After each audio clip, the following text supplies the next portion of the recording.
Hello dear student, जय हिंद जय राजधानी। मैं डॉक्टर रमेश यादव, राजधानी एजुकेशन ग्रुप पचकोटिया जोबनेर जयपुर से स्वागत करता हूं आप सभी का वेरी इंपॉर्टेंट वर्ल्ड प्रोग्राम में। और ये है आपका बायोटेक्नोलॉजी चैप्टर नंबर 2, राजस्थान माध्यमिक शिक्षा बोर्ड। यह माध्यमिक शिक्षा board Rajasthan Ajmer, agriculture biology chapter number 2। और हम लोग छोटे से ब्रेक के बाद फिर से मिल रहे हैं।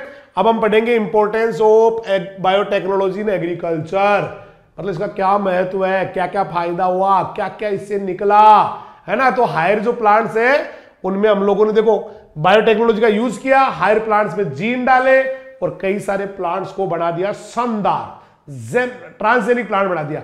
और उसमें सबसे पहला प्लांट है बीटी कॉटन। बीटी आप सब जानते हैं, बीटी एक बैक्टीरिया है, बैसिलस thuringiensis।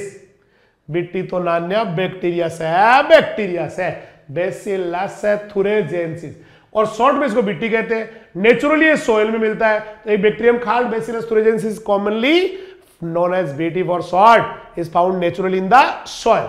1911 की बात है। इस बैक्टीरिया को पहली बार 1911 में आइडेंटिफाई किया गया, जब पता लगा कि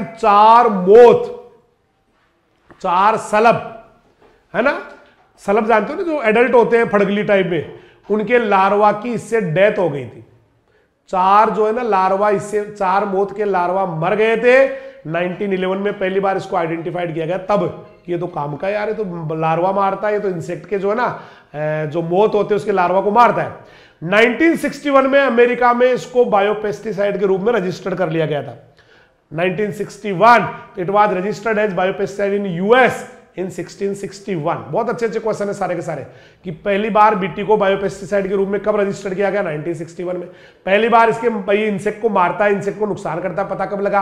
1911 में, है ना। ये चल रहा है। होता क्या इस बीटी के पास? बीटी के पास एक जीन होता है, इस जीवाणु में जीन होता है, बीटी जीन ही बोल देते हैं उसको, क्राइजीन बोल देते हैं। और वो क्या करता है? जीन क्राई प्रोटीन बढ़ाता है। इसके पास है, बीटी के पास है बेटेजीन, क्राइजीन, क्राई प्रोटीन वो बढ़ाता है। उस जीन को निकालने का और कॉटन में डालने का।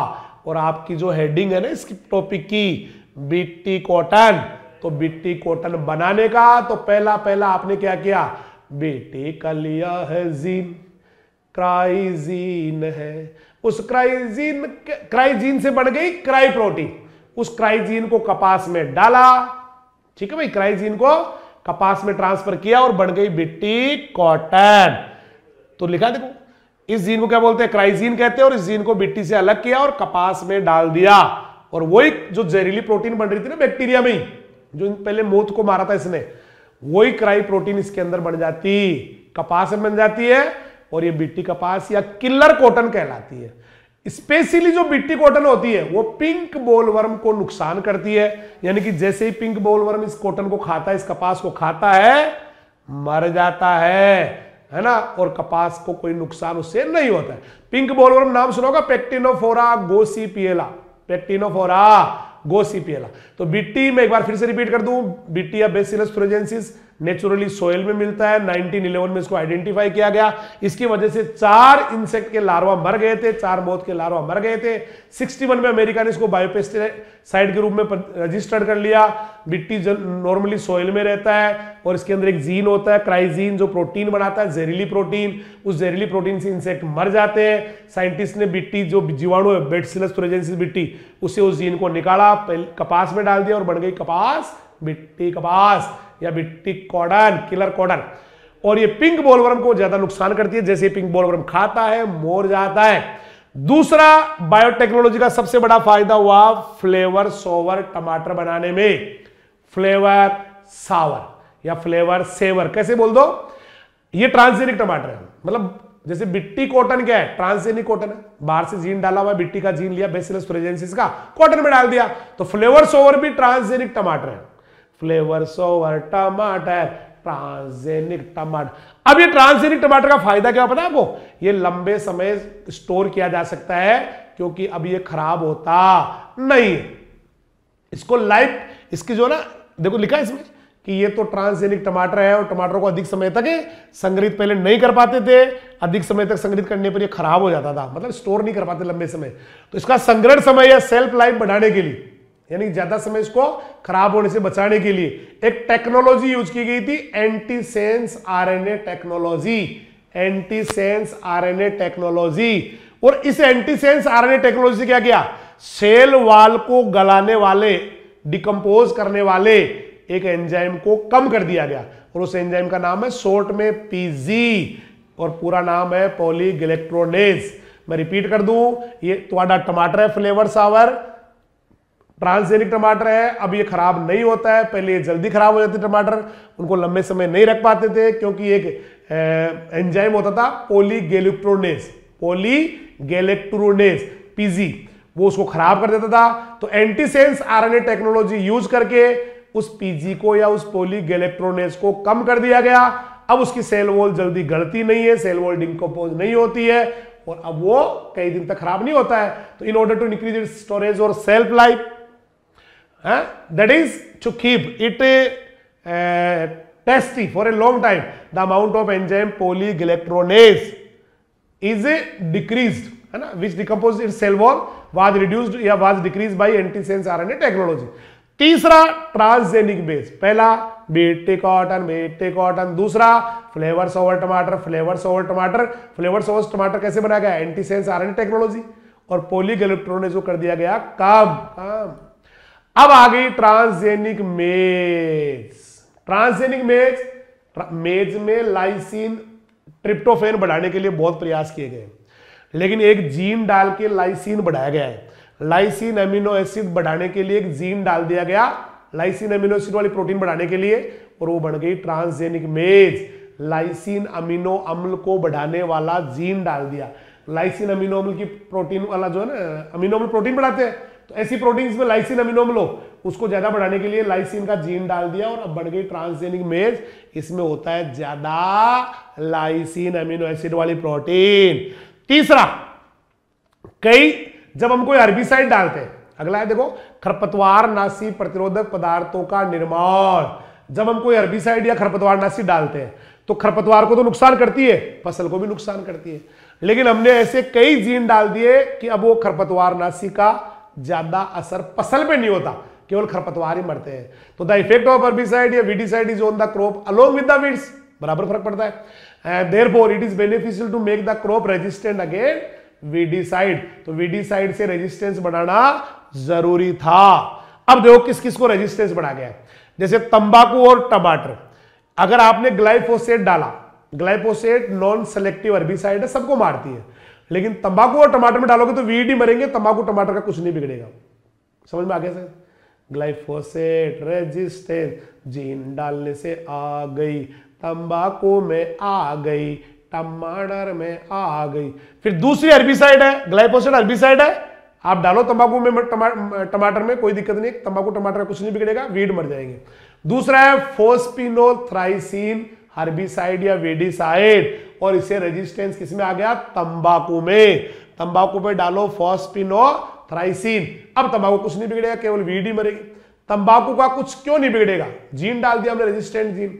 ऐसे सल्फोनाइल यूरिया या इमिडाजोलिन्स, ये दो हर्बिसाइड है, केमिकल है। अगर आपने टमाटर में डाला, चुकंदर में डाला, सरसों में डाला तो कोई नहीं फर्क पड़ेगा इनके ऊपर, ना टमाटर जलेगा, ना सरसों जलेगी, ना चुकंदर जलेगा।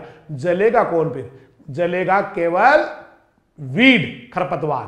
ट्राइजीन हर्बिसाइड से रेजिस्टेंस, सलजम और गोभी, सलजम और गोभी, टर्निप और कॉलीफ्लावर। मतलब अब आप ट्राइजीन्स आराम से डालें, ट्राइजीन ग्रुप के हर्बिसाइड, ना तो टर्निप जलेगी, ना कॉलीफ्लावर जलेगा, जलेगा तो केवल वीड।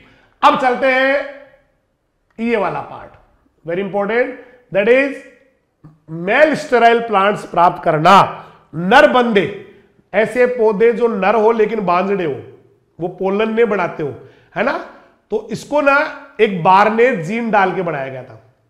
एक जीवाणु आता है बेसिलस एमाइलोलिक्विफेसियंस, बहुत इंपॉर्टेंट क्वेश्चन है।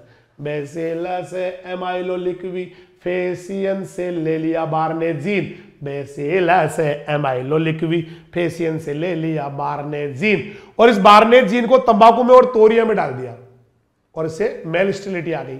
तो male sterility was induced by introducing the barnase gene of barnase of Bacillus amyloliquefaciens into tobacco and rapeseed oblique toria इनमें डाल दिया। एक और बैक्टीरिया का जीन आता है जिसको कहते हैं, इसी जीवाणु का बैक्टीरिया और सॉरी एक बैक्टीरिया का और जीन आता है, इसको कहते हैं बार स्टार। बार स्टार एक ऐसी प्रोटीन बनाता है जिससे उल्टी फर्टिलिटी आ जाती है।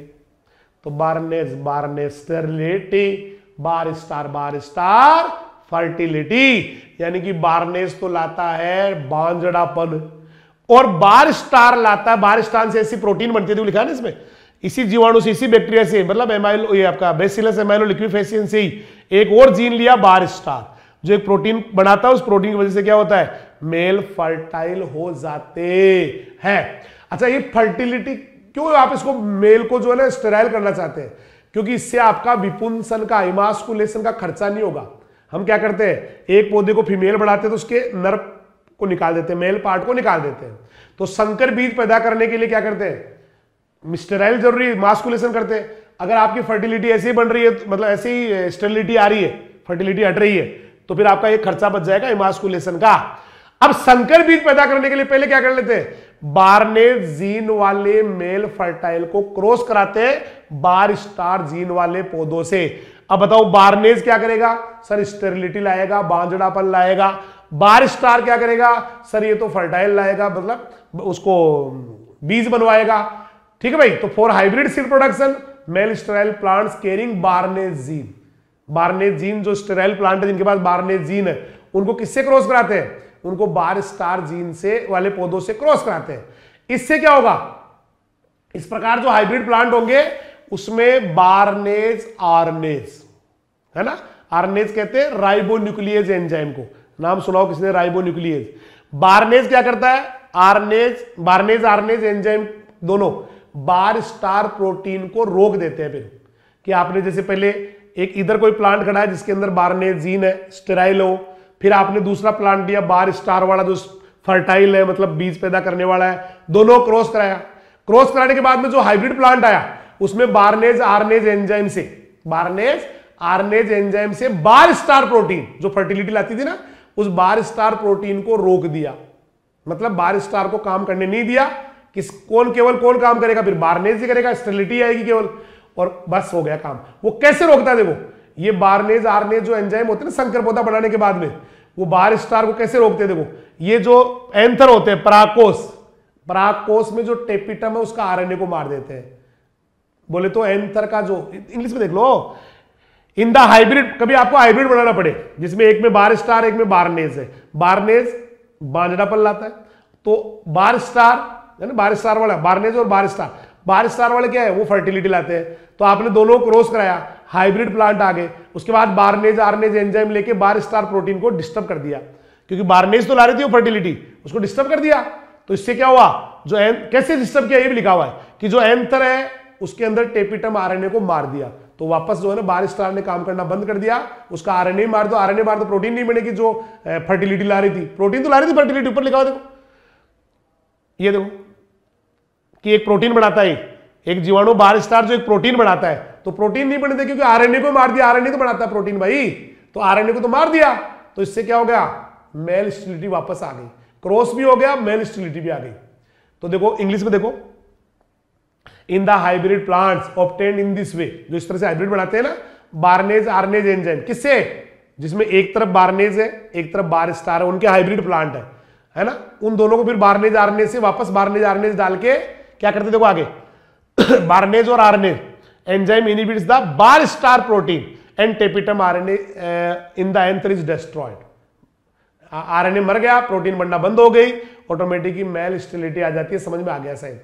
और अगला वेरी मोस्ट क्वेश्चन है छठा जो है ना, हमने कई ऐसे पौधों में भी नाइट्रोजन फिक्सेशन करवा दिया जिससे आप सपने में भी उम्मीद नहीं कर सकते कि नाइट्रोजन फिक्सेशन कर सकता है क्या। जैसे गेहूं से करवा दिया हमने, गेहूं से करा दिया, चावल के अंदर नाइट्रोजन फिक्सेशन करा दिया।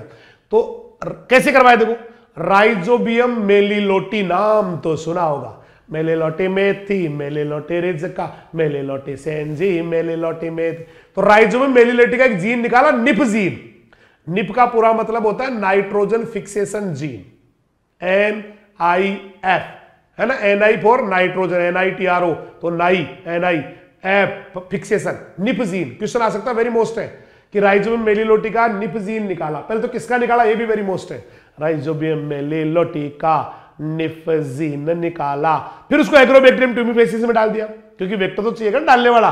फिर गेहूं में डलवा दिया, चावल में डलवा दिया, और आज कई सारे गेहूं और चावल नाइट्रोजन फिक्सेशन करते हैं। कई सारे गेहूं और चावल नाइट्रोजन फिक्सेशन करते हैं राइजोबियम मेलिलोटिका निप जीन की वजह से। निप निप निप निप निप निप राइजोबियम मेलिलोटिका निप जीन लिया, एग्रोबैक्टीरियम ट्यूमिफेसियंस को दिया, उसके अंदर डाला, उसने गेहूं और चावल में डाला, और आज गेहूं और चावल भी नाइट्रोजन फिक्सेशन कर रहे हैं आपकी दया से, मतलब प्लांट ब्रीडिंग की दया से। तो ये प्लांट ब्रीडिंग में बायोटेक वाला पार्ट कंप्लीट है। अब हम लोग चलते हैं सीधा ही प्लांट टिश्यू कल्चर। किस पे चलेंगे भाई, नए टॉपिक में, plant tissue culture. Plant tissue culture में क्या करते हैं, नए टॉपिक आ गया, नया आ गया भाई, नया आ गया, कुछ 2 मिनट ना ब्रेक लेना चाहिए, ब्रेक हो गया। तो प्लांट बायोटेक्नोलॉजी, ये टिश्यू कल्चर क्या होता है, टिश्यू कल्चर वो टेक्निक है जिसमें प्लांट सेल को कल्चर करके नया पौधा तैयार कर लेते हैं, जिसमें टिश्यू को, उत्तक को कल्चर करके नया पौधा तैयार कर लेते हैं, जिसमें किसी अंग को, बोले तो ऑर्गन को आर्टिफिशियल मीडियम में, कृत्रिम माध्यम में, गोल में रखते हैं और इन विट्रो नया पौधा तैयार हो जाता है। डेफिनेशन याद करो, उत्तक संवर्धन वह तकनीक है, tissue culture is the technique जिसमें पादप कोशिका, उत्तक या अंग, 3 वर्ड याद करना, पादप कोशिका, उत्तक, अंग, पादप कोशिका, उत्तक, अंग को निर्जर्म, स्टेराइज्ड किया हुआ, मतलब जिसमें कोई रोगाणु नहीं हो, पोष माध्यम में, बोले तो स्टेरलाइज्ड आर्टिफिशियल मीडियम, घोल जिसके अंदर सब न्यूट्रिएंट्स वगैरह होते हैं, में निर्जर्म परिस्थितियों में, स्टेरलाइज्ड कंडीशन में, है ना, इन विट्रो परिस्थिति में उगाते हैं, यानी कि बॉडी के बाहर कल्चर कर लेते हैं, प्लांट्स को बढ़ा लेते हैं। तो plant tissue culture is a technique of maintaining the and growing plant cell, tissue and organ in sterilised culture medium under controlled aseptic condition in vitro. Aseptic क्या होगी, जर्मलेस, रोगाणु रहित, साफ एकदम। तो plant tissue culture is a technique of maintaining and growing plant cells, tissues and organs in sterilised culture medium under controlled aseptic conditions in vitro. समझ में आ गया क्या, उत्तक संवर्धन वह तकनीक है जिसमें पादप कोशिका, उत्तक और अंगों को निर्जर्मीकृत, बिना रोगाणु वाली, आर्टिफिशियल या पोष माध्यम में रखते हैं, फिर उसके बाद में बाहर वो रख के, मतलब शरीर से बाहर या कोशिका के बाहर इन विट्रो कल्चर में ही ग्रो कर लेते हैं। अब आ गई टर्मिनोलॉजी। एक्सप्लांट तो नाम सुना होगा, कभी वो प्लांट के साथ था, आज उससे अलग हो गया, एक्स हो गया, उसको एक्सप्लांट कहते हैं। तो पादप से अलग किया हुआ वह बात जो टिश्यू कल्चर को शुरू करता है या जो टिश्यू कल्चर के काम में आता है। जैसे आपने एक सेल निकाल ली और सेल को ले जाके किसी मीडिया में डाल दिया और पूरा प्लांट बन गया, तो सेल क्या कहलाएगी, एक्सप्लांट। एक्सप्लांट कर्तोतक, एक्सप्लांट कर्तोतक, एक्सप्लांट। कर्तोतक से बढ़िया तो एक्सप्लांट शब्द दिए, पता नहीं कर्तोतक क्यों दिया इन्होंने, बहुत इजी शब्द है कि पौधे से अलग किया हुआ वह भाग, चाहे वो प्लांट हो, सेल हो, चाहे ऑर्गन हो, चाहे टिश्यू हो, जो उत्तक संवर्धन में काम आता है, उत्तक संवर्धन को शुरू करता है। Plant part that is excised, excise means अलग किया हुआ, विलग किया हुआ, तो plant part that is excise from its original location, उसकी मूल लोकेशन से अलग किया हुआ है, and used for initiating a culture, और कल्चर के लिए काम में लिया जाता। अब कौन कौन है जो एक्सप्लांट हो सकते हैं, जिसका नया पौधा बन सकता है, तो वो कोई भी हो सकता है, वो तो कोई बड भी हो सकती है, maybe bud, maybe pollen, maybe spore, maybe embryo, कुछ भी हो सकता है। कोई एक्सप्लांट क्या हो सकता है, एक्सप्लांट तो बड हो सकती, एक्सप्लांट तो पोलन हो सकता है ना, कली हो सकती है, पर्रो की कली, ऊपर वाले पार्ट की कोई भी कली का, परागकण, बीजाणु, भ्रूण या एम्ब्रियो, कुछ भी हो सकता है। इंग्लिश में देखो, it may be root tip, it may be shoot bud, it may be anther, it may be embryo, it may be ovule, कुछ भी हो सकता है। Normally undetermined cell of the plant, उसको ज्यादा यूज करते हैं, है ना। सामान्यतः क्या होती है, एक्सप्लांट के रूप में क्या लेते हैं, जिस विभज्योतक कोशिका ज्यादा लेते हैं, हिंदी में लिखा विभज्योतक कोशिका है, मेरिस्मेटिक सेल ज्यादा यूज करते हैं, मेरिस्मेटिक।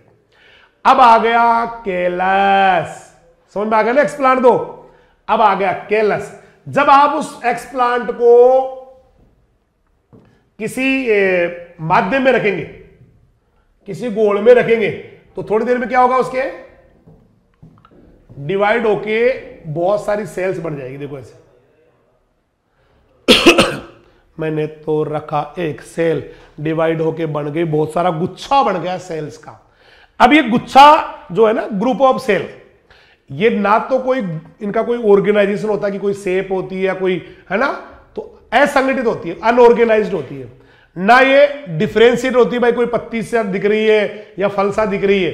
तो व्हाट इज द कैलस, सीधा बोले तो असंगठित, अविभेदित व अध्रुवित कोशिकाओं का समूह। इंग्लिश में बोले तो unorganised, undifferentiated and non polarity cell का ग्रुप। पोष माध्यम जो आपने जिसके अंदर रखा था ना, एक एक्सप्लांट डाला, उस पोष माध्यम पे क्या होता है, असंगठित, अविभेदित और ध्रुवता रहित कोशिकाओं का समूह बढ़ जाता है। इंग्लिश में बोले तो group of unorganised, undifferentiated, non polarised cell obtained from explant. समझ में आई? मैंने रखी सेल, कोशिकाओं का समूह बन गया, उसका नहीं कोई शेप, तो अनऑर्गेनाइज्ड हो गया, उसका नहीं कोई ना कोई आकृति या कोई चीज नहीं बनी, तो अनडिफरेंशिएटेड हो गया, और ना उसके ऊपर कोई पोलरिटी है। तो सीधा सीधा बोले तो group of unorganised, group of undifferentiated, group of unpolarised या नॉन पोलराइज्ड सेल, है ना, जो किससे प्राप्त हुई, देखो कैलस। पोष माध्यम में उस गोल के अंदर जब आपने एक्सप्लांट या कर्तों तक रखा, तो असंगठित और अविभेदित और ध्रुवणता रहित कोशिकाओं का समूह बढ़ गया, वही कैलस कहलाता है। आया?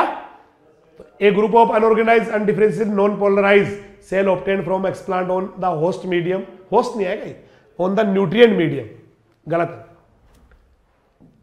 इंग्लिश मीडियम वाले सही करना बेटा, ये आएगा nutrient medium,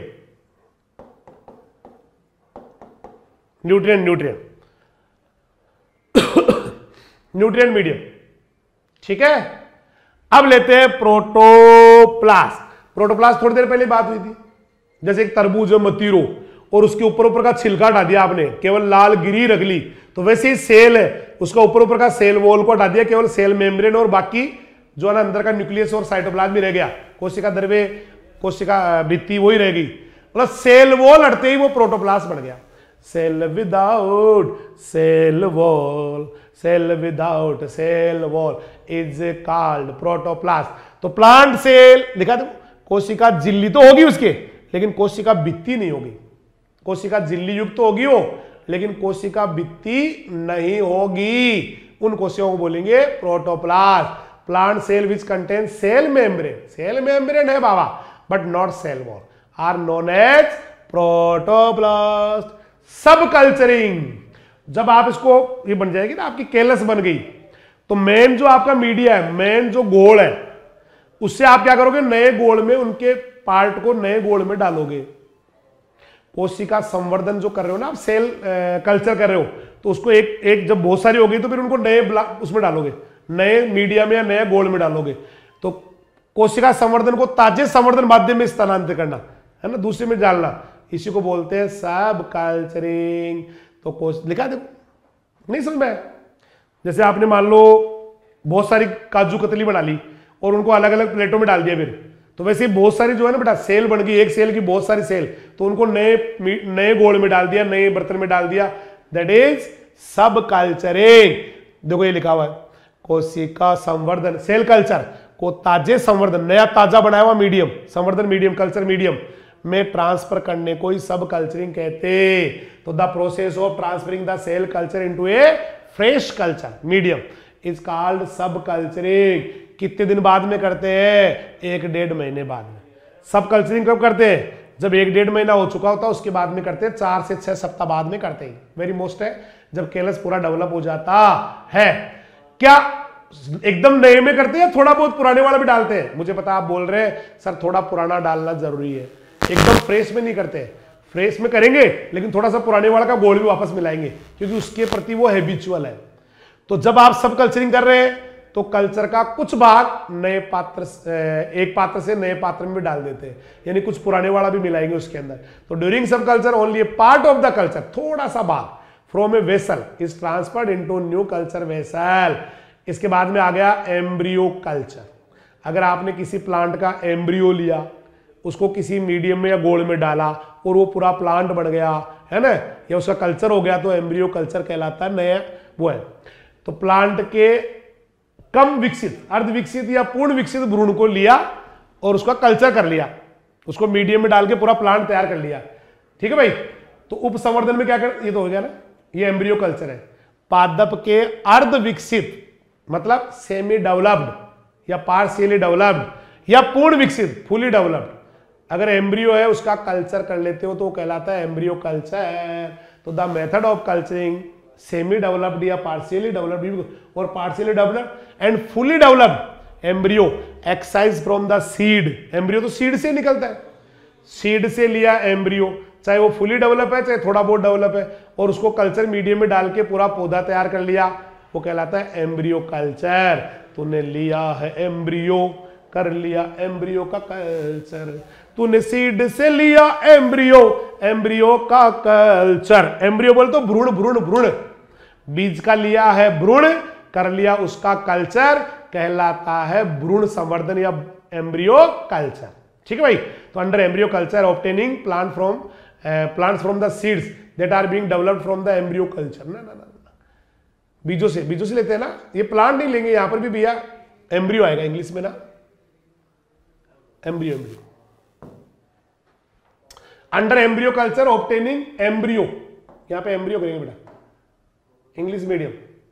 embryo from the seeds that are being developed under embryo culture. बस सही है। ठीक है, एम्ब्रियो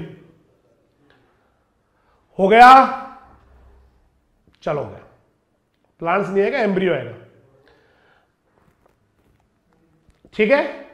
जो नया नया भ्रूण लेते हैं ना, उसका सस्पेंसर, कभी आप पढ़ेंगे तो एम्ब्रियो में एक पार्ट होता है सस्पेंसर, निलंबक, वो उसका तैयार होना चाहिए। अगर वो खराब है तो फिर दिक्कत आएगी, क्योंकि जिब्रेलिन नहीं मिलेगा फिर। तो जिस एम्ब्रियो का करेंगे कल्चर, उसका सस्पेंसर एकदम तैयार होना चाहिए। तो the suspensor of young embryo, नए एम्ब्रियो का, है ना, वो सही होना चाहिए। देखो, suspensor of young embryo should not be damage, वो खराब नहीं होना चाहिए, नुकसान हुआ नहीं होना चाहिए। क्यों? क्योंकि यही जिब्रेलिन देता है। कौन देता है एम्ब्रियो को जिब्रेलिन? सस्पेंसर। पहली बार किसने कराया एम्ब्रियो कल्चर? ये हेनिंग ने कराया था, हेनिंग ने भाई, हेनिंग ने एम्ब्रियो कल्चर, हेनिंग ने रे दादा, हेनिंग ने एम्ब्रियो कल्चर हेनिंग ने कराया था रेफेनस और कोकलेरिया में। रेफेनस और कोकलेरिया में, बहुत इंपॉर्टेंट है, रेफेनस और कोकलेरिया दो प्लांट में कराया था। कोकलेरिया, रेफेनस, रेफेनस तो मूली हो गई आपकी, कोकलेरिया क्रूसीपेरी में, दोनों क्रूसीपेरी के हैं, तो इन्होंने पहली बार कराया था।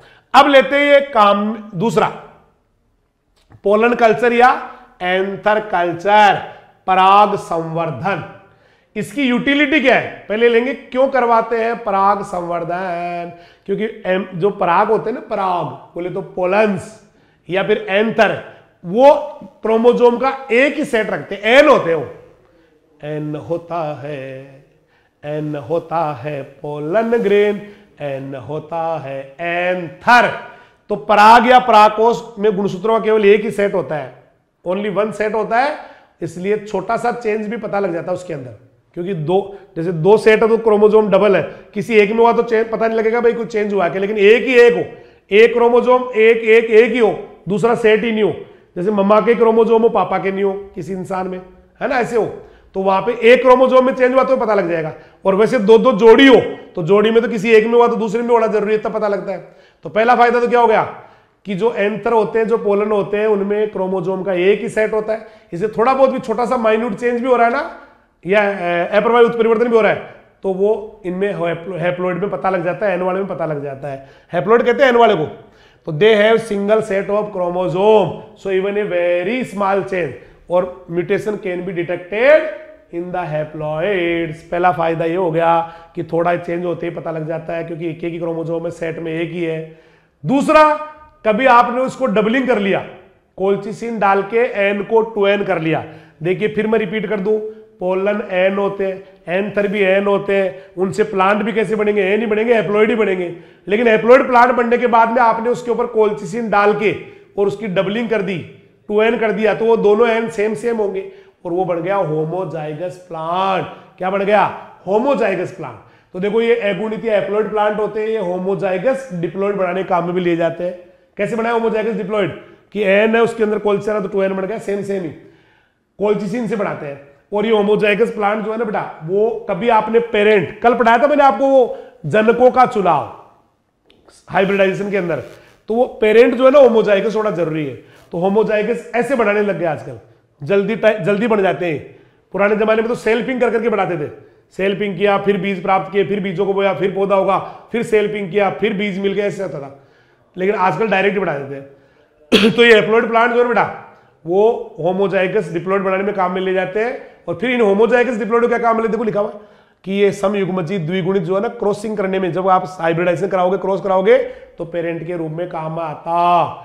अब देखो शुद्ध वंशक्रम में इस वैसे प्योर लाइन सिलेक्शन में नहीं पढ़ाते, वो कल ही पढ़ाया था मैंने आपको, स्वपरागित और समयुग्मजीय पौधों की संतान प्योर लाइन कहलाती है। तो प्योर लाइन में हैप्लॉइडों का यूज बहुत अच्छा हो गया। पहले प्योर लाइन को प्योर करने में, समयुग्मजीय बनाने में 10 साल लगता था। आजकल क्या होता है, आप उसका एंथर ले, प्लांट तैयार करो, प्लांट तैयार करने के बाद हैप्लॉइड प्लांट तैयार हो गया, उसके बाद उसकी कोल्चिसिन डाल के डबलिंग कर लो, 5 साल में काम हो जाएगा। तो 10 का 5, 10 का 5, कभी 10 साल लगते थे, आजकल 5 साल में ही ये होमोजाइगस प्लांट तैयार होने लग गए। समझ में आया भाई? आ गया। बहुत अच्छे बच्चे हो कि पहले सेल्फिंग करा के ना 10-10 साल में होमोजाइगस प्लांट तैयार होते हैं। आजकल क्या करते हैं, वो लिया एंथर, उससे पौधा तैयार हो गया, उसकी डबलिंग कर दी क्रोमोसोम की, तो 5 साल में काम हो गया। अब लेते हैं meristem culture. Meristem culture virus free plant तैयार करने में बहुत तगड़ा होता है। इसमें प्लांट का मेरिस्टेम लेते हैं। मेरिस्टेम मतलब शीर्ष कोशिकाएं, विभज्योतक कोशिकाएं जो लगातार डिवाइड होती रहती है, तो शीर्षस मेरिस्टेम कहते हैं उसको। कभी कभी वो यहां पर भी होता है, एक्सियल भी होता है बेटा, तो यहां पर भी तो डिवाइड होता रहता है, सेल नहीं होती है, तभी तो मोटा बढ़ता है। तो शीर्षस विभज्योतक कोशिकाएं या कक्षस विभज्योतक कोशिकाएं, ये देखो शीर्ष वाली जो लगातार डिवाइड हो रही है, साइड वाली जो लगातार डिवाइड हो रही है, स्पेशली ज्यादा लेते हैं सूट एपिसेस, यहां वाली ये ज्यादा लेते हैं। इनको कल्चर करना मेरिस्टेम कल्चर कहलाता है। तो कल्चर ऑफ टिप और एक्सिलरी मेरिस्टेम, साइड वाला meristem, specially shoot apices is known as meristem culture. ठीक है भाई, ज्यादा किसका करते हैं, शूट एपिसेस का करते हैं, इसलिए ज्यादा इसको करने लगे शूट टिप कल्चर। अब लेते हैं फायदा क्या करता है शूट टिप कल्चर। फायदा बहुत करता है रे दादा। एक तो फास्ट ग्रो करता है, जल्दी पौधा तैयार हो जाए, क्योंकि इसका तो वैसे भी इसकी नेचर ही कैसी है, डिवाइड होने की नेचर है, तो बहुत जल्दी प्लांट तैयार हो जाता है। रैपिड क्लोनल मल्टीप्लिकेशन, पौधा जल्दी तैयार हो गया। शूट टिप का मेरिस्मेटिक कल्चर तगड़ा क्वेश्चन ये है कि जो नए नए सेल डिवाइड होकर बढ़ते हैं ना, उनमें वायरस नहीं होता है, उनके अंदर वायरस नहीं होता, इसलिए वायरस फ्री प्लांट भी तैयार करता है मेरिस्मेटिक कल्चर। जर्म प्लांट को भी कंजर्वेशन कर सकते हो आप। कैसे? जैसे कोई न्यूट्रिएंट मीडिया है, उसके अंदर जर्म प्लाज्म को, जन्म द्रव्य को, मतलब जीन और एलील को डाला, फिर धीरे धीरे डिवाइड होते रहे कई साल तक, तो कंजर्वेशन हो गया उससे। एक ट्रांसजेनिक प्लांट भी तैयार कर सकते हो। ट्रांसजेनिक वैसे कि आपने पौधा डाला, उसको सेल ली, मेरिस्मेटिक टिप सेल ली, उसके अंदर नया जीन डाल लिया, फिर उसका प्लांट तैयार कर लिया, ऐसे भी कर सकते हैं। अगला वर्ड है टोटिपोटेंसी। एक पादप कोशिका, एक प्लांट सेल पूरा पौधा तैयार कर सकती है। एक प्लांट सेल पूरा पौधा तैयार कर सकती है। इस क्षमता को कहते हैं पूर्ण शक्तता या टोटिपोटेंसी।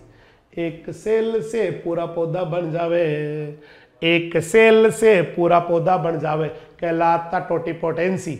एक पादप कोशिका की क्षमता, एबिलिटी, ताकत जो पूरा पौधा बढ़ा देती है, यही टोटिपोटेंसी कहलाता। पादप कोशिका की क्षमता को ही टोटिपोटेंसी बोलते हैं, एबिलिटी को ही टोटिपोटेंसी बोलते हैं। देखो टोटिपोटेंसी क्या है, the ability of plant cell to regenerate into complete plant. Totipotency theorem जो है ना, सिद्धांत, ये हेबरलैंड ने दिया था। हेबरलैंड ने दिया था कि ऐसे एक सेल पूरा पौधा बढ़ा सकती है, ऐसा करने वाला हेबरलैंड था। और प्रैक्टिकली इसको समझाया था स्टीवार्ड ने।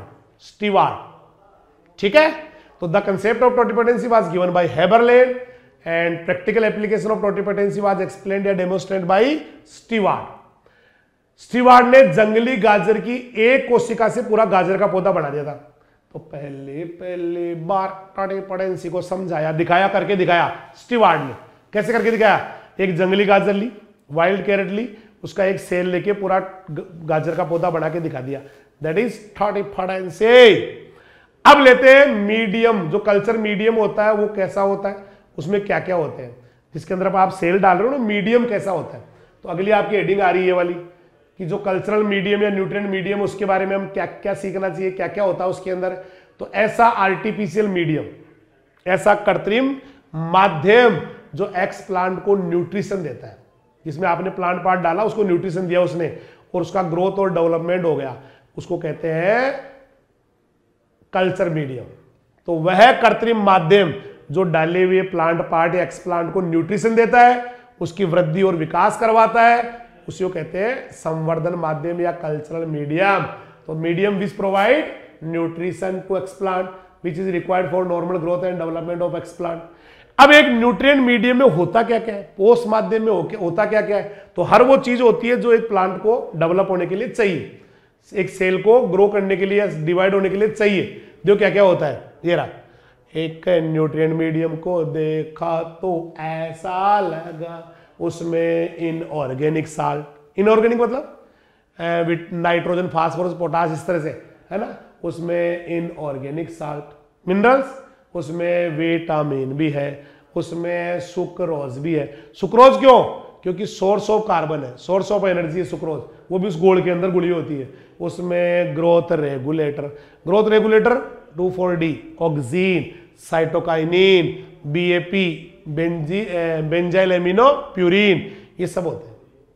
तो एक न्यूट्रिएंट मीडियम को देखा तो ऐसा लगा उसमें इनऑर्गेनिक साल्ट, अकार्बनिक लवण, उसमें विटामिन भी है, उसमें सुक्रोज भी है, source of energy and carbon, उसमें ग्रोथ रेगुलेटर। ग्रोथ रेगुलेटर ज्यादा कौन से होते हैं? 2,4-D, साइटोकाइनिन और बीएपी, बाप, बेंजाइल एमिनो प्यूरिन। सही है। ये ग्रोथ रेगुलेटर क्या करते हैं? सेल डिवीजन, ऑर्गेनोजेनेसिस, यानी कोशिका विभाजन करने के लिए भी चाहिए 2,4-D, साइटोकाइनिन और बाप। इसके अलावा अंग आने के लिए भी चाहिए, अंग भी तभी आएंगे। जैसे ऑक्सीजन मिलाओगे तो जड़ें आ जाएगी, अंग आ गया।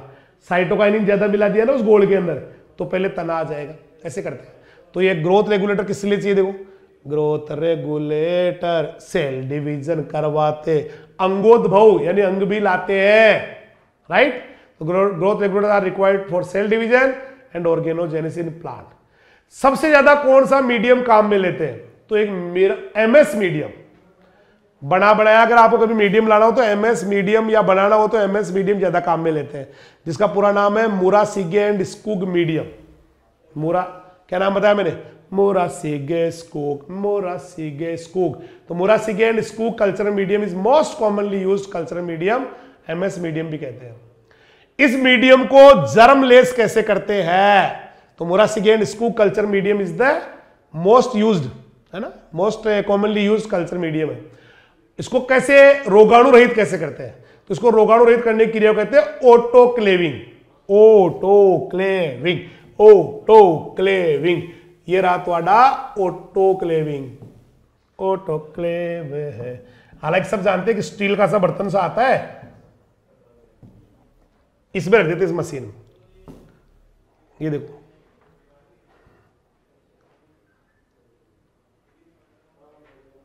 ये आ गया,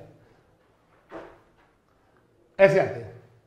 इसको पूरा खोल के ऊपर से अंदर रख देते हैं। जिसको भी स्टेरिलाइज करना है ना, जर्मलेस करना है, सेप्टिक करना है, उसको है ना रोग रहित करना है, जर्महीन करना है, उसको इसमें रख देते हैं। इसका जो टेम्परेचर होता है वो तो होता है 120 से 121 डिग्री सेंटीग्रेड, 120 से 121 डिग्री सेंटीग्रेड। बहुत इंपॉर्टेंट क्वेश्चन है। इसके अंदर का जो प्रेशर होता है वो होता है 15 psi। What is psi? Pounds per square inch, ये प्रेशर अंदर का। और टाइम जो लगता है वो लगभग 20 से 1 मिनट के आसपास का टाइम लगता है। तो मन ऑटोक्लेविंग करवा दो, जर्म सारे मरवा दो, रोगाणु सारे मरवा दो। फिर इसका उत्तर क्या आएगा? ऑटोक्लेव में रखवा दो, 121 टेम्परेचर, 20 मिनट रखवा दो, 15 psi प्रेशर, ऐसे करते हैं। इसको ऑटोक्लेविंग कहते हैं, इस मशीन को ऑटोक्लेव कहते हैं। तो आपने क्या किया, उस मीडियम का कर दिया ऑटोक्लेविंग, जर्म्स को मार दिया, गोल में एक भी रोगाणु नहीं रहा। उसके बाद इसको फ्लास्क या ट्यूब्स वगैरह में भर लेते हैं। इसके बाद ऑटोक्लेव करने के बाद में ऑटोक्लेविंग कर दिया ना आपने, उसके बाद मीडिया को, न्यूट्रिएंट मीडिया को, गोल को या तो फ्लास्क में भर देते या फिर कल्चर ट्यूब में भर देते हैं। अब ये भी देखो सब में ऐसा नहीं करते। अगर आपका जो एक्सप्लांट है ना, प्लांट का पार्ट उसको तो करते हैं सरफेस स्टेरलाइज्ड, केवल ऊपर ऊपर से स्टेरलाइज करते हैं बस। और बाकी जो बर्तन है, केमिकल्स है, पोस्ट न्यूट्रिएंट मीडियम है, पोस्ट घोल है, पोस्ट विलियन है, या फिर और कोई बर्तन वगैरह, सब कुछ उन सबका करते हैं स्टेरलाइजेशन, निर्जर्मीकरण। तो एक्सप्लांट का तो सतह निर्जर्मीकरण, और बाकी जितने भी इक्विपमेंट्स है, उपकरण है, उनका करते हैं निर्जर्मीकरण। समझ में आई बात? लिखा देखो, सतह रोगाणुनाशक किसका करते हैं, कर्तो तक का करते हैं, एक्सप्लांट करते हैं सरफेस स्टेरलाइजेशन, एक्सप्लांट करते हैं, उसको असेप्टिक मीडियम में रख के न्यूट्रिएंट में डाल देते हैं। अब आओ इन विट्रो टेक्निक क्या होती है। इन विट्रो का मतलब शरीर से बाहर, है ना, पौधों के अंग या उत्तक या कोशिका को परख नली में कर रहे हैं, या किसी और बर्तन में कर रहे हैं, न्यूट्रिएंट आर्टिफिशियल न्यूट्रिएंट मीडियम पे कर रहे हैं, तो वो कहलाता है in vitro technique. In vitro technique means doing, देखो in vitro technique means doing culture of plant part, tissue and cell on artificial nutrient medium in test tube, यानी कि बॉडी से बाहर कहीं भी कोई बर्तन में, किसी में भी अगर आप किसी ऑर्गन को, टिश्यू को या सेल को ग्रो करते हैं न्यूट्रिएंट मीडियम में, तो in vitro technique means doing culture in plant part, tissue and cell on artificial nutrient medium in test tube is called in vitro technique. अब लेते हैं इन विट्रो टेक्निक में समस्याएं क्या क्या आती है। सबसे बड़ी दो समस्याएं आती है, एक तो प्लांट सेल को, टिश्यू को, इनको माइक्रोब से बचाना, कोई बैक्टीरिया, कोई फंगस उसको आके नुकसान कर सकती है, उससे बचाना बड़ा चैलेंज है। तो to keep plant cell, tissue etcetera free from microbe से बचाना बड़ा चैलेंज है। दूसरा उसका ग्रो करवाना, उसको जरूरत के हिसाब, जितनी जरूरत है उसके हिसाब से जल्दी जल्दी वो बढ़े। तो to get desired growth in cells और टिश्यूज, दो चीजों का ध्यान रखना है, जर्म्स नहीं होने चाहिए, प्रॉपर ग्रोथ होनी चाहिए, जर्म्स नहीं होने चाहिए तो रोगाणु नहीं होने चाहिए और प्रॉपर ग्रोथ भी आनी चाहिए, दो चीजों का ध्यान रखते हैं। अब देखो दो तरह से करते हैं, मैंने अभी जस्ट कहा था इन दोनों समस्याओं का छुटकारा पाने के लिए, है ना। एक काम सरफेस स्टेरलाइजेशन, सरफेस स्टेरलाइजेशन मैंने जस्ट आपको कहा था किसका करते हैं, पूरा सर एक्सप्लांट का करते हैं, कर्तोतक का करते हैं। उसके एक्सप्लांट में बहुत सारे फंगस के, बैक्टीरिया के, इनके स्पोर वगैरह या फंगस बैक्टीरिया लगे रहते हैं, उनको मार देते हैं। एक्सप्लांट का क्या करते हैं, सरफेस स्टेरलाइजेशन या सतह निर्जमीकरण। निर्जमीकरण नहीं, अगर आपने ऑटोक्लेव में रख दिया ना एक्सप्लांट को, मर जाएगा वो तो उसका तो केवल ऊपर ऊपर से करते हैं ऐसे, और वो है ना केमिकल से करते हैं। देखो एक्सप्लांट या कर्तोतक की जो सरफेस है उसको केमिकल से ट्रीटमेंट करके, रसायन उपचार करके रोगाणु रहित करना कहलाता है सरफेस स्टेरलाइजेशन। किस किस से करते हैं, सोडियम हाइपोक्लोराइड करते हैं surface sterilisation, sodium hypochlorite surface sterilisation. फिर एथिल अल्कोहल से करते हैं C2H5OH, तो अल्कोहल से करते surface sterilisation. Surface sterilisation explant का करते दादा, एक्सप्लांट का H2O2 हाइड्रोजन पराक्साइड से करते हैं, HgCl2 है ना मरकरी क्लोराइड से करते हैं, और बाकी सबको निर्जमीकरण करते हैं। जैसे कोई उपकरण, इंस्ट्रूमेंट है, कोई कल्चर मीडियम है, कोई बर्तन है, उन सबको क्या करते हैं, हीट से, वेपर से, है ना, हीट से या फिर अल्कोहल से स्टेरलाइज कर देते हैं। लेकिन कभी भी प्लांट पार्ट को स्टेरलाइज नहीं करते, केवल सरफेस को, सतह को स्टेरलाइज करते हैं। अगला आ गया ऑटोक्लेविंग, जस्ट मैंने बता दिया ये स्टेरलाइजेशन करने का ये तरीका है। ऑटोक्लेविंग में क्या करते हैं, जो कल्चर मीडियम है या सारे जो इक्विपमेंट्स उपकरण है, उन सबको ज्यादा प्रेशर पर, यानी कि 15 psi पर, ज्यादा टेम्परेचर पर, 120 से 121 अभी जस्ट बताया था मैंने, 20 मिनट के लिए रखना। तो संवर्धन माध्यम को, संवर्धन में काम आने वाले उपकरणों को हाई प्रेशर और जलवाष्प वेपर, है ना, इनकी उपस्थिति में स्टेरिलाइज करते हैं, रोगाणु को मार देते हैं। इसी को ऑटोक्लेविंग कहते हैं। 120 से 121 डिग्री सेंटीग्रेड तापमान होता है, 15 psi प्रेशर होता है, 20 मिनट का टाइम होता है। इसके बाद है एक्सेनिक कल्चर। एक्सेनिक कल्चर का मतलब होता है जो एक्सप्लांट है उनको बिल्कुल ही जर्मलेस कर दिया आपने, एक भी रोगाणु नहीं छोड़ा, कोई जीव अंदर नहीं छोड़ा, पूरी तरह से उसका स्टेरिलाइजेशन कर दिया, सरफेस स्टेरिलाइजेशन या जो भी स्टेरिलाइजेशन किया वो पूरा कर दिया, एक भी रोगाणु नहीं छोड़ा, उसके लिए वर्ड आता है एक्सेनिक कल्चर। इस ऑक्जेनिक का मतलब ऑक्जेलिक एसिड ऐसा नहीं है, ऑक्सेनिक कल्चर एक कल्चर का नाम है जिसमें कल्चर को culturing of cell under complete aseptic condition, एकदम रोगाणु रहित जो सेल है उसको कल्चर करना, है ना, कर्तोतक को पूर्ण रूप से जीव रहित करना और निर्जमीकरण अवस्था में उसको नया प्लांट डेवलप करना, दैट इज एक्सेनिक कल्चर। अब लेते हैं रोगाणु नाशन या स्टेरिलाइजेशन। पहले आ गया ये तो कि टिश्यू कल्चर को जो है ना कॉन्टामिनेशन से बचाते हैं, इसके लिए जो बर्तन वगैरह है या मीडियम है या इंस्ट्रूमेंट्स वगैरह है इनको माइक्रोब से फ्री कर देते हैं। फॉर दिस पर्पज लिखा देखो, for this purpose culture vessels nutrient medium tools are sterilised to make free of microorganism. इसको बोलते हैं making microorganism inactive is known as sterilisation. अब एक एक कल्चर को पढ़ेंगे। सबसे पहले है ऑर्गन कल्चर, अंग संवर्धन। अगर आप किसी प्लांट के ऑर्गन को, जड़ को, तने को, पत्ती को, अंडाशय को, परागकोश को या भ्रूणकोश को, बोले तो किस किस को, रूट को, स्टेम को, लीफ को, ओवरी को, एंथर को, एम्ब्रियो को, है ना, इनका अगर कल्चर कर रहे हो, किसी भी पादप के विभिन्न भाग, जड़, तना, पत्ती, अंडाशय, परागकोश, भ्रूणकोश, अगर इनको आर्टिफिशियल मीडियम पे या गोल में रख के आप केलस बना रहे हो उसके, देखो ये रहा, किसी भी पादप के विभिन्न अंग जैसे जड़, तना, पत्ती, अंडाशय, परागकोश, भ्रूणकोश, अगर इनको आप न्यूट्रिएंट मतलब अंग को, किसी भी अंग को रख रहे हो, आप पढ़ क्या रहे हो भाई, आप पढ़ रहे हो ऑर्गन कल्चर। तो अंग क्या क्या हो सकते हैं, जड़ भी अंग है, तना भी अंग है, पत्ती भी अंग है, ओवरी भी अंग है, ऑर्गन है, परागकोश एंथर भी ऑर्गन है, या फिर भ्रूणकोश एंडोस्पर्म ये भी ऑर्गन है। इन सबको अगर आप किसी मीडियम में रख के इनसे नया पौधा तैयार कर रहे हो, देखो, है ना, पहले असंगठित समूह कैलस बना रहे हो, अभी बताया था अनऑर्गेनाइज्ड और अनडिफरेंशिएटेड ग्रुप ऑफ सेल, और उसके बाद उसको करके पूरा पौधा बना रहे हो तो अंग संवर्धन कहलाता, यानी अंगों से कैलस बनाना, अंगों को मीडियम में रखना, उससे कैलस बनाना और कैलस से पूरा पौधा बनाना, इस पूरे कल्चर को कहते हैं ऑर्गन कल्चर। ठीक है, formation of plants by culture of various organ of any plant such as root, stem, leaf, ovary, anther, embryo, the process of differentiation from cell, है ना, एंड अनऑर्गेनाइज्ड पहले ये बनेगी, और nutrient medium is called organ culture. समझ में आया? मैंने एक्सप्लांट है लिया, लेकिन वो ऑर्गन था। एक्सप्लांट क्या था बेटा? ऑर्गन था, जड़, तना, पत्ती, अंडा से ये था, फिर उसको मीडियम में डाल के उससे अनऑर्गेनाइज्ड ग्रुप ऑफ सेल बनाया, वो केलस थी, फिर उससे पूरा प्लांट बनाया, ये पूरा प्रोसेस है ऑर्गन कल्चर।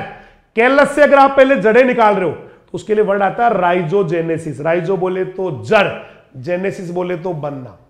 जड़ें निकाल रहे हो तो राइजोजेनेसिस, ऊपर वाला सूट निकाल रहे हो, पर्रो निकाल रहे हो तो कोलोजेनेसिस कहा जाता। ये जड़ निकलेगी या तना निकलेगा बताएगा कौन? बोला सर ये तो ऑक्सीजन और साइटोकाइनिन का अनुपात बताएगा, ऑक्सीजन और साइटोकाइनिन का रेशियो बताएगा, ये तो physical condition of culture medium बताएगा, ये तो केमिकल कंपोजिशन और नेचर ऑफ एक्सप्लांट बताएगी। तीन चीज पे डिपेंड करता है, ऑक्सीजन ज्यादा है, साइटोकाइनिन ज्यादा है। ऑक्सीजन ज्यादा है तो जड़ पहले आएगी, उसमें जड़ ही आएगी। साइटोकाइनिन ज्यादा है तो उसमें ऊपर वाला भाग आएगा, जड़ नहीं आएगा। और दोनों बैलेंस है तो दोनों साथ आ जाएंगे। एक उसकी भौतिक अवस्था मीडियम की, एक उसका केमिकल कंपोजिशन की, रासायनिक संगठन क्या है, अंदर क्या क्या डाला आपने, कौन से केमिकल डाला उस गोल्ड के अंदर, नहीं, और एक एक्सप्लांट कौन सा है, कैसा है, उस पर डिपेंड करता है जड़ बनना या पर्रो बनना। तो root and shoot generation depends on, ये रहा आपका ये वाला root and shoot, development of root, नहीं ये तो हो गए ना सारे के सारे। Root and shoot generation depends on oxygen cytokinin ratio. एक काम, एक चीज तो इस पे डिपेंड करता है ऑक्सीजन साइटोकाइनिन के अनुपात पे, physical condition of culture medium.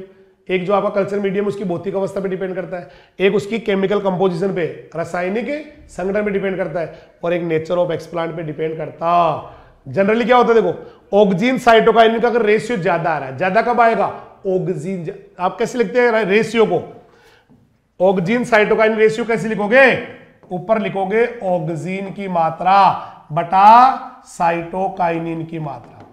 अगर इसका मान ज्यादा आ रहा है, इसका वैल्यू ज्यादा आ रहा है, ज्यादा कब आएगा बताओ, देखिए जब ऑक्सीजन ज्यादा होगा, जब ऑक्सीजन ज्यादा होगा तो जड़ बन जाएगी। साफ साफ लिखा हुआ है कि ऑक्सीजन साइटोकाइनिन अगर इसका रेशियो ज्यादा आ रहा है ना, उच्च अनुपात आ रहा है तो जड़ बनेगी।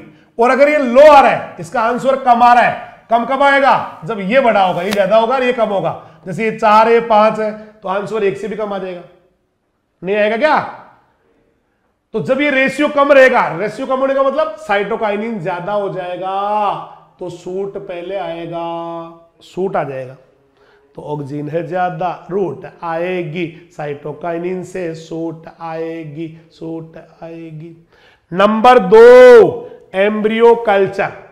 Embryo culture, embryo culture Hanning ने किया था पहली बार।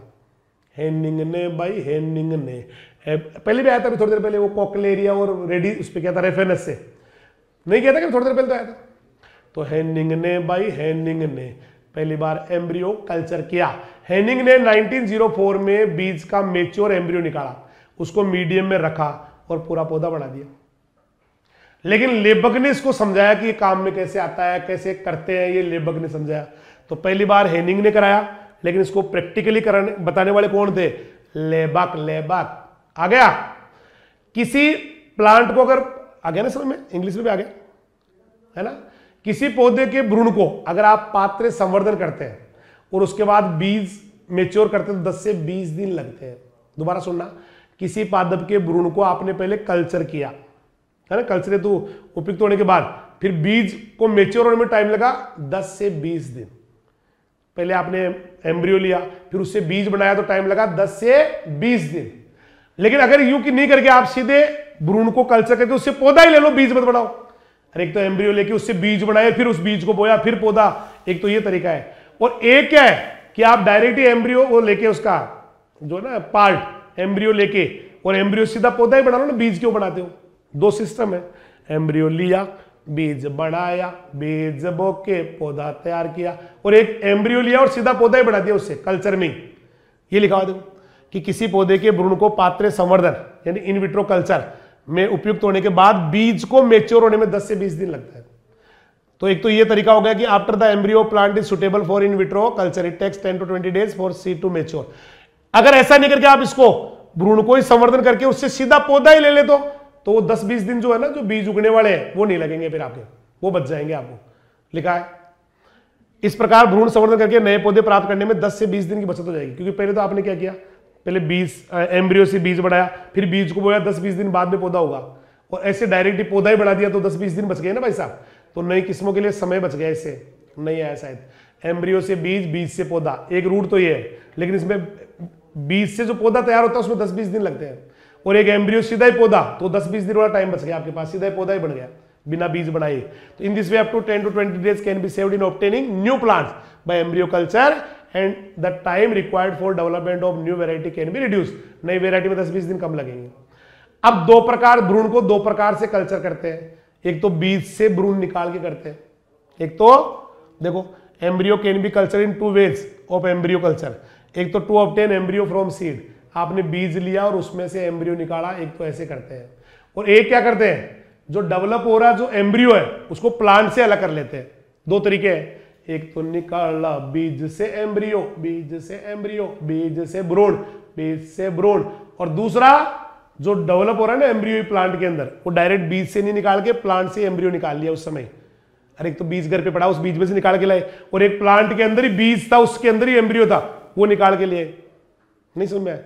एक तो बीज पड़ा था, उस बीज में से निकाला, और एक प्लांट के साथ लगे हुए बीज में से निकाल लिया, यूं मान लो एक तरह से ऐसे हो गया। फिर उस एम्ब्रियो को निकाल के क्या किया, एसेप्टिक कंडीशन में उसका कल्चर कर लिया। पौधों से अपरिपक्व भ्रूण को जो है ना पोष माध्यम पर संवर्धन कर लिया, कच्चा भ्रूण लिया, न्यूट्रिएंट मीडिया पे डाला है ना, और वो धीरे धीरे भ्रूण विकास होता हुआ नया पौधा विकसित हो गया। ये पूरा हो गया आपका एम्ब्रियो कल्चर। अब पढ़ेंगे, यही तो है देखो, when immature embryo taken from the plants, कच्चा एम्ब्रियो ले लिया बिना पका हुआ, आर कल्चर, उसको कल्चर किया होस्ट मीडियम नहीं, न्यूट्रिएंट मीडियम में, फिर गलत रह गया, न्यूट्रिएंट मीडियम में।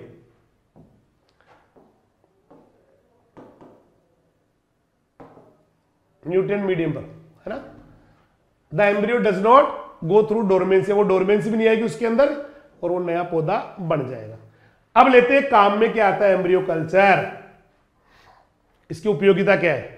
कभी कभी क्या होता है, जैसे आपने दो अलग अलग जाति के पौधों को क्रॉस करा दिया, गेहूं को राई से करा दिया, अंतर जातीय क्रॉस करा दिया, इंटरस्पेसिफिक हाइब्रिडाइजेशन करा दिया, डिस्टेंट हाइब्रिडाइजेशन करा दिया, इससे कई बार क्या होता है, वो मर जाता है, भ्रूणपोष मर जाता है एंडोस्पर्म।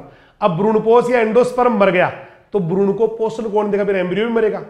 जब रोटी देने वाला ही मर गया भाई साहब, दोबारा सुनना, अलग अलग जाति के क्रॉस में, इंटरस्पेसिफिक हाइब्रिडाइजेशन में जब क्रॉस कराते हैं ना, तो संकर जो बीज बनता है दोनों क्रॉस से, उसका कभी कभी एंडोस्पर्म या भ्रूणपोष, भ्रूण को पोषण देने वाला, न्यूट्रिएंट देने वाला, खाने को देने वाला, वो मर जाता है, जिससे भ्रूण को पोषण नहीं मिलेगा, एम्ब्रियो को खाना नहीं मिलेगा और मर जाएगा। तो अब क्या करें ऐसी स्थिति में, ऐसी स्थिति में क्या करना चाहिए, जैसे वो एम्ब्रियो बनाना, मरने की, भाई एम्ब्रियो खाना देने वाला तो मर ही गया, लेकिन जो एम्ब्रियो है जिसके पास खाना आना है और वो भी मरने वाला एम्ब्रियो, उस एम्ब्रियो को छोटी सी उम्र में निकाल के नया पौधा तैयार कर लो। पहला फायदा ये है इसका, देखो कुछ अंतर जातीय संकरण, अलग अलग जातियों क्रॉस, इंटरस्पेसिफिक हाइब्रिडाइजेशन में संकर बीज का एंडोस्पर्म या भ्रूणपोष शुरुआत में नष्ट हो जाता है, जिससे भ्रूण को न्यूट्रिशन नहीं मिलता, भ्रूण मर जाता है। इसलिए इस कंडीशन में क्या करना चाहिए, वो भ्रूण मरने से पहले उसको क्या करना है, एम्ब्रियो को कल्चर कर लेना और नया संकर नवोद्भिद बना लेना है, हाइब्रिड सीडलिंग तैयार कर लेनी है। इंग्लिश में देखो, इन सम इंटरस्पेसिफिक हाइब्रिडाइजेशन या क्रॉसेस और distant hybridisation the endosperm of developing hybrid seed degenerate, मतलब मर गया वेरी अर्ली और नॉट फॉर्म्ड, या कभी बना ही नहीं, so young hybrid embryo which gets devoid of nutrition also dies, तो बिना न्यूट्रिशन के तो आपका एम्ब्रियो भी मर जाएगा। इन सच केसेस, इस केस में क्या करना चाहिए, यंग हाइब्रिड एम्ब्रियो को एक्सरसाइज कर लो, अलग कर लो एंड कल्चर कर लो in vitro to obtain hybrid seedling. एक फायदा तो ये है। कुछ में क्या होता है, जैसे आर्किड वगैरह में क्या होता है, रिजर्व फूड ही नहीं होता उनके पास, आर्किड के बीजों में तो फूड ही नहीं होता, इसलिए एम्ब्रियो कल्चर करके आप नया पौधा तैयार कर सकते हैं। कईयों के तो फूड देने वाला मर रहा है जब आप इंटरस्पेसिफिक क्रॉस कर रहे हैं, लेकिन कईयों के पास तो भोजन देने वाला ही नहीं है, आर्किड में तो होता ही नहीं है। तो आर्किड में भी आप क्या कर सकते हैं बेटा, उस एम्ब्रियो को लाके नया पौधा तैयार कर सकते हैं। कुछ जातियों में जो भ्रूण होता है वो एंडोस्पर्म या बीज पत्रों में इनहिबिटर के कारण निष्क्रिय हो जाता है। जैसे कोई प्लांट है, उसका जो एम्ब्रियो के साथ एंडोस्पर्म है, भ्रूणपोष, उस भ्रूणपोष के अंदर कुछ ऐसे केमिकल आ जाते हैं, इनहिबिटर आ जाते हैं, अवरोधक आ जाते हैं कि वो फिर फूड ही नहीं बनने देते।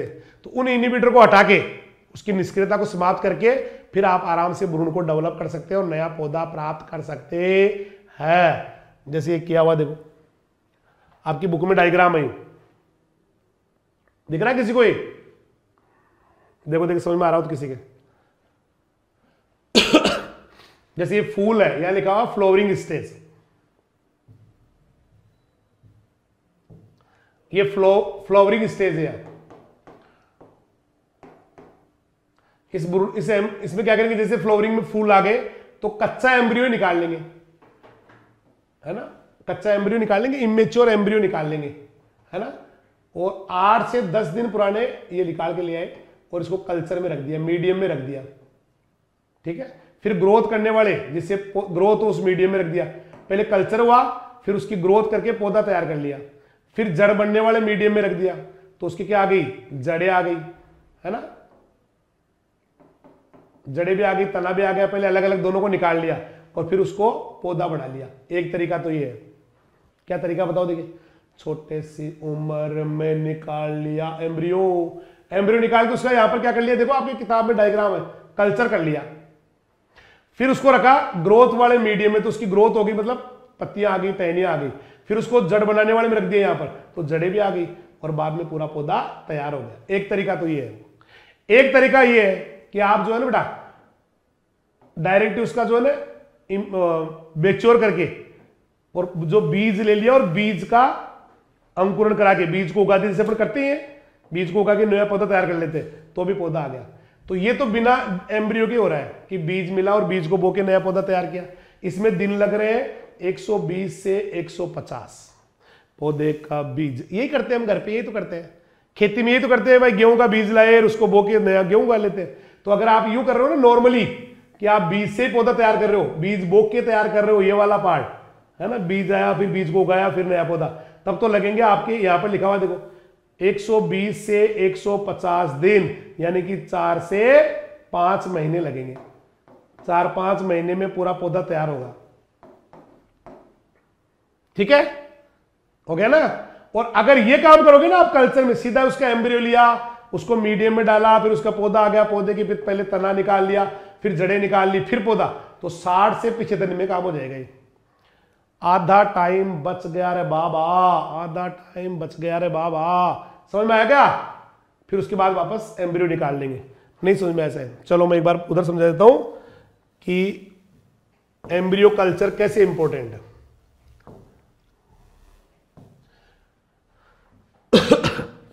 ये आपका फ्लावर है, ये फूल है। इस फूल में से क्या किया, एम्ब्रियो निकाल लिया, यंग एम्ब्रियो निकाल लिया, छोटा ही। ठीक है, उसको कल्चर मीडियम में रखा, गोल में रखा, फिर उसको वृद्धि करने वाले में रखा तो वृद्धि हो गई, फिर उसको जड़ निकालने वाले में रखा तो उसके ऊपर भी आ गया वृद्धि में, और फिर जड़ें भी आ गई। ठीक है, फिर उससे पूरा पौधा तैयार हो गया आपका यहां पर ये प्लांट।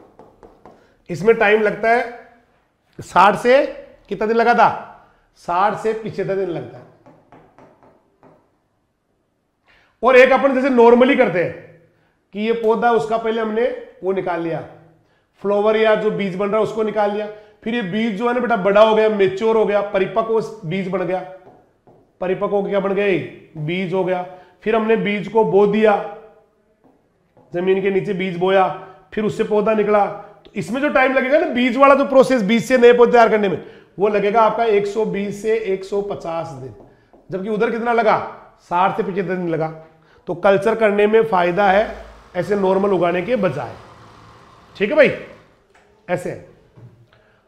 अब लेते हैं भ्रूण, ये एम्ब्रियो कल्चर के लिए क्या क्या आपके पास होना चाहिए, तो देखो क्या क्या होना चाहिए, अभी ले लेते हैं। ये रहा एम्ब्रियो कल्चर करते कैसे हैं।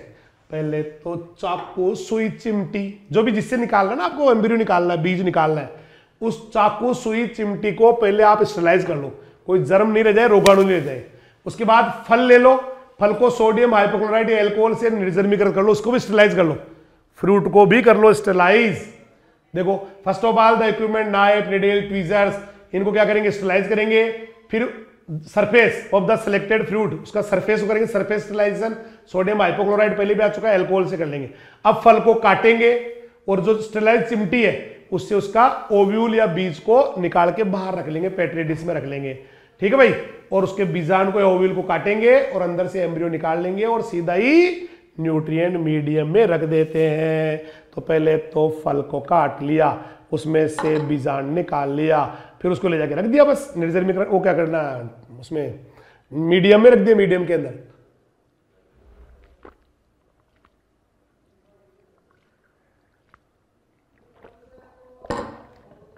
बैठ गया, ऐसे करते हैं। आगे बढ़ जाओ। अब लेते हैं पोलन कल्चर। पोलन कल्चर का फायदा क्या है सर, पोलन कल्चर से ना हैप्लॉइड प्लांट तैयार हो जाते हैं, एन। तो पहली बार पोलन कल्चर किया था जापान के शिमाकुरे ने, लेकिन आपके ये नहीं है। मियोसिस की स्टडी करनी थी, उसको अणुसूत्री विभाजन का अध्ययन करना था, और उन्होंने पहली बार इन विट्रो कल्चर किया था पोलन का शिमाकुरे ने 1943 में। लेकिन ये आपके 12th में नहीं है, वैसे वेरी मोस्ट क्वेश्चन नहीं है। इंडिया में इसको पहली बार करने वाले थे सिप्रागुआ मुखर्जी, पोलन कल्चर, सिप्रागुआ, सतीश चंद्र माहेश्वरी, सिप्रागुआ मुखर्जी, इन्होंने किया था 1964। पहली बार परागण से नया पौधा तैयार करने वाले कौन थे, सिप्रागुआ मुखर्जी, सतीश चंद्र माहेश्वरी। किसमें किया था, डेटुरा इनोक्सिया में किया था। तो in vitro culture of datura innoxia anther of pollen culture was first done in 1964 by Sipra Guha Mukherjee, Satish Chandra Maheshwari. होता क्या, देखो इनमें परागकोश के अंदर बहुत सारे एम्ब्रियो की तरह स्ट्रक्चर बनती है, उनको बोलते हैं एम्ब्रियोइड्स।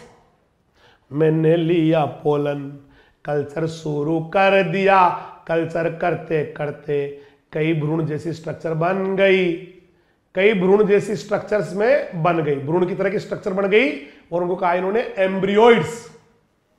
फिर एम्ब्रियोइड से क्या बन गया, हैप्लॉइड प्लांट। तो in his experiment many embryo like structures were produced inside the anther, these were called embryoids and each embryoids develop into haploid plant. For pollen culture pollen grains are separated from anther. देखो आप यहां से, यहां पर क्या किया, pollen लिया, pollen को मीडियम में रखा तो केलोसिंग हो गया, कालोसिंग यानी केलस बन गई।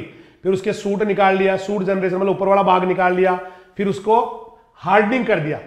हार्डनिंग समझ दो, हार्डनिंग कहते हैं जिनमें उसको खेत में लगाने के लायक मजबूत बनाया जाता है। एक तरीका तो ये है। एक इसका एम्ब्रियो लिया, पहले ऐसे ग्लोबुलर शेप में एम्ब्रियो बना, गोल गोल एम्ब्रियो, फिर हर्ट की शेप का हो गया वो, फिर टर्पीडो की तरह हो गया, टर्पीडो है ना, और लास्ट में वो पूरा प्लांट बन के उसकी हार्डनिंग हो गई। हिंदी में बोले देखो, पहले आपने पोलन लिया, पोलन से केलस बनाई, केलस से सूट निकाला, तना निकाल लिया, फिर हार्डनिंग करके पौधा तैयार। एक इधर भी करते हैं कि पहले आपने एम्ब्रियो लिया, उसके एम्ब्रॉइड्स बनाए खूब सारे, गोल आकृति का एम्ब्रॉइड्स बन गया, फिर वो हार्ट शेप में बन गया, फिर टर्पीडो शेप में बन गया, और लास्ट में प्लांट करके उसको हार्डनिंग करते हैं। हार्डनिंग तो जानते हो आप, पौधे को ऐसी ताकत देते हैं कि वो कभी ओरिजिनली जो है ना बेटा घबराए नहीं, डरे नहीं, जब खेत में लगाए तो। समझ में आ गया क्या? देखो पहले पहले क्या करेंगे, देखो जो आपने परागकोश लाए हो ना अलग करके, विलगित परागकण, सॉरी परागकण, उसको कल्चर करके हैप्लॉइड प्लांट या हैप्लॉइड केलस बना लेंगे। यही पराग संवर्धन है, पोलन कल्चर है। डेफिनेशन बताओ पोलन कल्चर की, परागकणों का पात्र संवर्धन से अगुणित पौधा तैयार करना। परागकणों के इन विट्रो कल्चर से हैप्लॉइड प्लांट या हैप्लॉइड केलस बनाना ही पराग संवर्धन या पोलन कल्चर कहलाता ही। देखो the production of haploid plants और haploid callus by in vitro culture of isolated pollen grain is called pollen culture. इसमें पोलन्स को परागकोश से अलग करके ले आएंगे, 4 से 7 दिन जो है ना बेटा सही दशा में कल्चर करेंगे, प्री कल्चर करेंगे पहले इसको। देखो before separating the pollen grain from the anther, the anthers are pre cultured. अलग करने से 5-7 दिन पहले उसको प्री कल्चर करते हैं ताकि वो थोड़ा ज्यादा अच्छा रिजल्ट देवे, 4 से 7 दिन पहले। संश्लेषित पोष माध्यम पे बनाए हुए जो nutrient media, synthetic nutrient medium में इसको फिर ग्रो कर लेते हैं। ग्रो करने में 2 केमिकल बड़े इंपॉर्टेंट है। परागकण अगर आपको ग्रो करना है तो आपको 2 घटक, 2 कंपोनेंट जरूर चाहिए। 2 कौन कौन? जी ग्लूटेमिन, 3 जी ग्लूटेमिन, एल सीरीन, इनोसिटोन। परागकण को ग्रो करवा दो, ये दिलवा दो मन 3 चीज। एक तो जी ग्लूटेमिन, दूजो एल सीरीन, तीजो इनोसिटोन थे। तो अगर आपको परागकण को या पोलन को ग्रो करना है तो 3 कंपोनेंट वेरी इंपॉर्टेंट है, जी ग्लूटेमिन, एल सीरीन और इनोसिटोन। सबसे ज्यादा सोलेनेसी फैमिली में हैप्लॉइड पौधे बनाए गए हैं। बहुत गजब क्वेश्चन है भाई, किस फैमिली में सबसे ज्यादा पोलन कल्चर किया गया? दतूरा का किया था ना इन्होंने, डेटूरा इनोक्सिया, दतूरा भी सोलेनेसी में आता है। तो सबसे ज्यादा किसके पौधे हैप्लॉइड तैयार किए गए? सोलेनेसी, सोलेनेसी फैमिली के। सोलेनेसी में आलू, टमाटर है ना, बैंगन, ये मिर्च वगैरह आती है। अब लेते हैं चौथा, सेल कल्चर, कोशिका संवर्धन। इसमें सेल लेते हैं या टिश्यू लेते हैं। प्लांट सेल को न्यूट्रिएंट मीडिया पे रखेंगे, वो केलस बन जाएगी है ना, या फिर वो निलंबन संवर्धन, सस्पेंस कल्चर बन जाएगी। एक तो होता है केलस कल्चर, केलस में हिलाते नहीं है, पूरा ग्रुप बन जाएगा, मतलब ग्रुप तो नहीं, अनऑर्गेनाइज ग्रुप बनेगा। और इसमें क्या करते हैं? सस्पेंशन कल्चर में हिलाते रहते हैं, उनको एक जगह बैठने नहीं देते, स्टीयरिंग करते रहते, हिलाते रहते हैं। तो आप किसी सेल का, चाहे आप देखो किसी सेल को मीडियम में रख के, पोस्ट माध्यम पे रख के आप अनऑर्गेनाइज केलस बना रहे हैं, या फिर केलस नहीं बना के आप उसको हिला हिला के निलंबन कल्चर कर रहे हैं, है ना, सस्पेंशन कल्चर के रूप में ग्रो कर रहे हैं उसको, तो यही कहलाता है सेल कल्चर। तो culturing plant cell on nutrient medium, culturing plant cell on nutrient medium in the form of unorganized callus और suspension culture is called cell culture. एक एक सेल को कल्चर करके ना पूरा प्लांट तैयार कर लेते हैं, और कभी कभी तो एक एक सेल से ही बहुत काम में लेते हैं। जैसे सिंगल सेल का कल्चर करके उससे बहुत सारी कोशिकाएं बना ली, प्लांट नहीं बनाया, उससे सेकेंडरी मेटाबोलाइट्स बनवा लिए, है ना, सेल से ही। एक सेल लिया, उसके 1000 लाख सेल करके हर सेल से क्या बनवा लिया? सेकेंडरी मेटाबोलाइट्स, द्वितीयक उपापचयक पदार्थ, एंजाइम बनवा लिया उनसे, एंजाइम बना लिया, जैसे इंसुलिन के लिए बनाया था आपने, है ना, इंसुलिन एंजाइम डायबिटीज में। एक सिंगल सेल प्रोटीन, उन्हीं की खूब सारी सेल करके हर सेल से प्रोटीन बना ली, जो आजकल खूब चलती है, ये भी करने के लिए कोशिका कल्चर कर सकते हैं। इन संवर्धनों को कहते हैं सस्पेंशन कल्चर, जिनमें आपको अलग अलग सेल रखनी हो ना, अलग अलग ग्रुप नहीं करना सेल का, वो सस्पेंशन कल्चर। जैसे सेकेंडरी मेटाबोलाइट हर सेल को अलग अलग रख के ही लेते हैं, या फिर एंजाइम ये भी अलग अलग सेल से अलग अलग लेते हैं, या फिर सिंगल सेल प्रोटीन एक एक सेल से प्रोटीन बनवा लेते हैं। तो इनके लिए क्या करना पड़ता है, देखो ये लिखा हुआ साफ साफ, इन कल्चरों के लिए फिर सस्पेंशन कल्चर बढ़िया है, हिलाते रहने ताकि सेल अलग अलग ही रहे। ठीक है भाई। निलंबन संवर्धन में क्या करते हैं, एकल कोशिकाओं को प्राप्त करने के लिए सिंगल, क्योंकि ये सब एकल कोशिका है, ये सारे प्रोडक्ट एकल कोशिका के हैं, सिंगल सेल वाले हैं। ये ग्रुप कोई प्लांट नहीं बनाना, आपको अलग अलग सेल से प्रोडक्शन लेना है, चाहे वो सेकेंडरी मेटाबोलाइट का ले रहे हो, चाहे एंजाइम का ले रहे हो, चाहे सिंगल सेल प्रोटीन एक एक सेल से प्रोटीन, तो वहां पर सस्पेंशन कल्चर वेरी इंपॉर्टेंट है। ठीक है भाई। सस्पेंशन कल्चर से एकल कोशिकाएं ले लेते हैं बस, है ना, छानते रहते हैं, कोशिकाओं को हिलाते रहते हैं। देखो साफ साफ लिखा है कि सस्पेंशन कल्चर या निलंबन कल्चर में एकल कोशिकाओं की प्राप्ति करने के लिए एक अकेले कोशिका अलग अलग, उन समूहों को पहले छान के अलग कर लेते हैं, है ना, और उसको हिलाते रहते हैं, फिर अपकेंद्रण करते रहते हैं, तो एक कोशिका अकेली रहेगी। तो एक कोशिका कहां कहां यूज हुई, सेकेंडरी मेटाबोलाइट बनाने में, एंजाइम बनाने में, और सिंगल सेल प्रोटीन बनाने में। सेल कल्चर में कौन कौन से ज्यादा मीडियम वो लेते हैं, ग्रोथ रेगुलेटर, तो ऑक्सीन 2,4-D ज्यादा लेते हैं। 2,4-D या ऑक्सीन क्या निकालेगा, जड़ें निकालता है। देखो कोशिका संवर्धन के जो न्यूट्रिएंट मीडियम में लगभग एक ही ऑक्सीन ज्यादा लेते हैं, क्योंकि सॉरी जड़ें तो निकालनी नहीं है ना इसमें तो सिंगल सेल ही रखनी है अलग अलग, तो वहां ऑक्सीन ही ज्यादा इंपॉर्टेंट है। ये देखो, और आपको केलस कल्चर करना है तो फिर वो अलग है। देखो एक्सप्लांट लिया, एक्सप्लांट रखा, केलस बन गई, केलस के बाद एम्ब्रियोइड, एम्ब्रियोइड जैसी स्ट्रक्चर बन गई, फिर एम्ब्रियोइड बन गया पूरा, और प्लांटलेट यानी कि अनडेवलप प्लांट हो गया, फिर हार्ड मतलब प्लांट ही हो गए, फिर हार्डनिंग करके पूरा पौधा तैयार कर लेते हैं। ऐसे करते हैं। देखो एक्सप्लांट लिया किसी प्लांट का, फिर उसको मीडियम में रखा, केलस बन गया, अनऑर्गेनाइज ग्रुप ऑफ सेल बन गया, फिर एम्ब्रियोइड बन गया, एम्ब्रियो बन गया, और उससे प्लांटलेट बन जाता। तो ऑक्सीजन ज्यादा यही लेते हैं 2,4-D। अगर आपको जड़ें निकालनी है तो ऑक्सीजन लेना है, मान लो जड़ें निकालनी है, एक सिंगल सेल नहीं रखनी, तो फिर ऑक्सीजन ज्यादा लेते, ऑक्सीजन लेते हैं, और ऑक्सीजन में 2,4-D ज्यादा लेते हैं। ऑक्सीजन बहुत आते हैं ना, और 2,4-D IBA NA सब आते हैं, तो ज्यादा फिर 2,4-D मिलाते हैं इसके लिए। समझ में आ गया। अब अगर आपको साइटोकाइनिन लेना हो तो काइनेटीन ले सकते हो आप, या फिर बाप ले सकते हो, बेंजाइल एमिनोप्यूरिन। लेकिन निलंबन कल्चर में साइटोकाइनिन नहीं मिलाना। बताओ क्यों नहीं मिलाएंगे सस्पेंशन कल्चर में, क्योंकि सेल ही अलग अलग रहनी है, हमें तो कोई उसके जड़ तना निकालना ही नहीं है, अरे सूट थोड़ी निकालना है, ये सूट निकालता है। तो सस्पेंशन कल्चर में ऑक्सीजन की जरूरत नहीं, ऑक्सीजन की जरूरत नहीं, और ना ही इसकी साइटोकाइनिन की जरूरत है।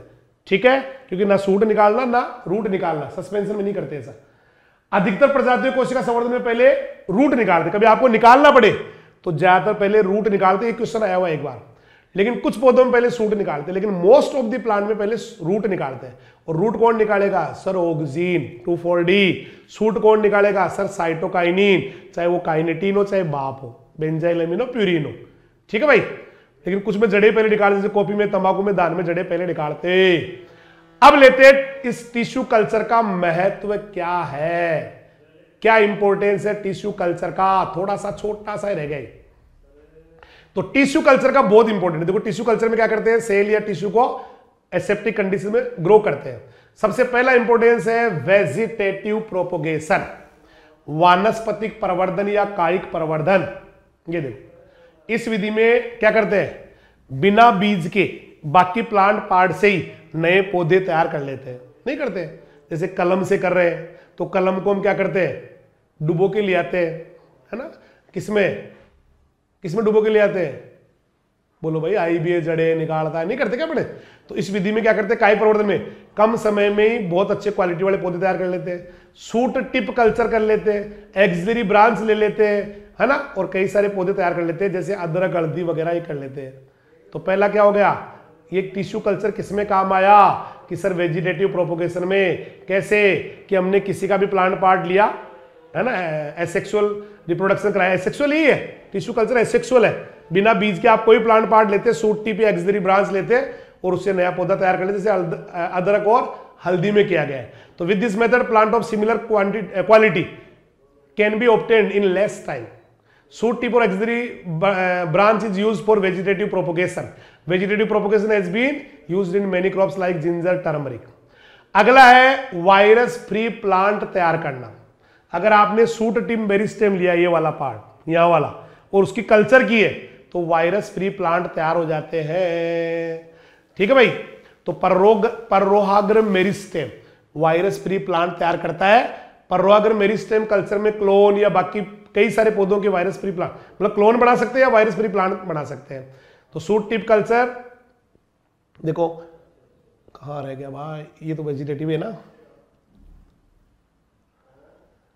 शूट टिप कल्चर इंग्लिश में देखो, shoot tip culture is free from many viruses. Shoot tip में कोई वायरस नहीं होता, मेरिस्टेम में, sorry, shoot tip meristem is free from many viruses. In such a condition clonal and virus free plant of other crops can be obtained by shoot tip meristematic culture. दूसरा haploid plant तैयार करना, ये तो आता है आपको, haploid plant तैयार करना। एंथर कल्चर या परागकोश का संवर्धन या पोलन का संवर्धन करते हैं। क्यों? तो परागकोश कल्चर या फिर अनफर्टिलाइज्ड ओवरी है ना, बिना निस्सन वाला जो अंडा से, उसका करते हैं, या फिर अंतर जातियों करके भी दो अलग अलग जातियों क्रॉस कराते हैं, फिर उससे एक जाति के क्रोमोसोम को डिस्ट्रॉय कर देते हैं बाद में। 3 तरीके से करते हैं हैप्लॉइड प्लांट। कैसे कैसे?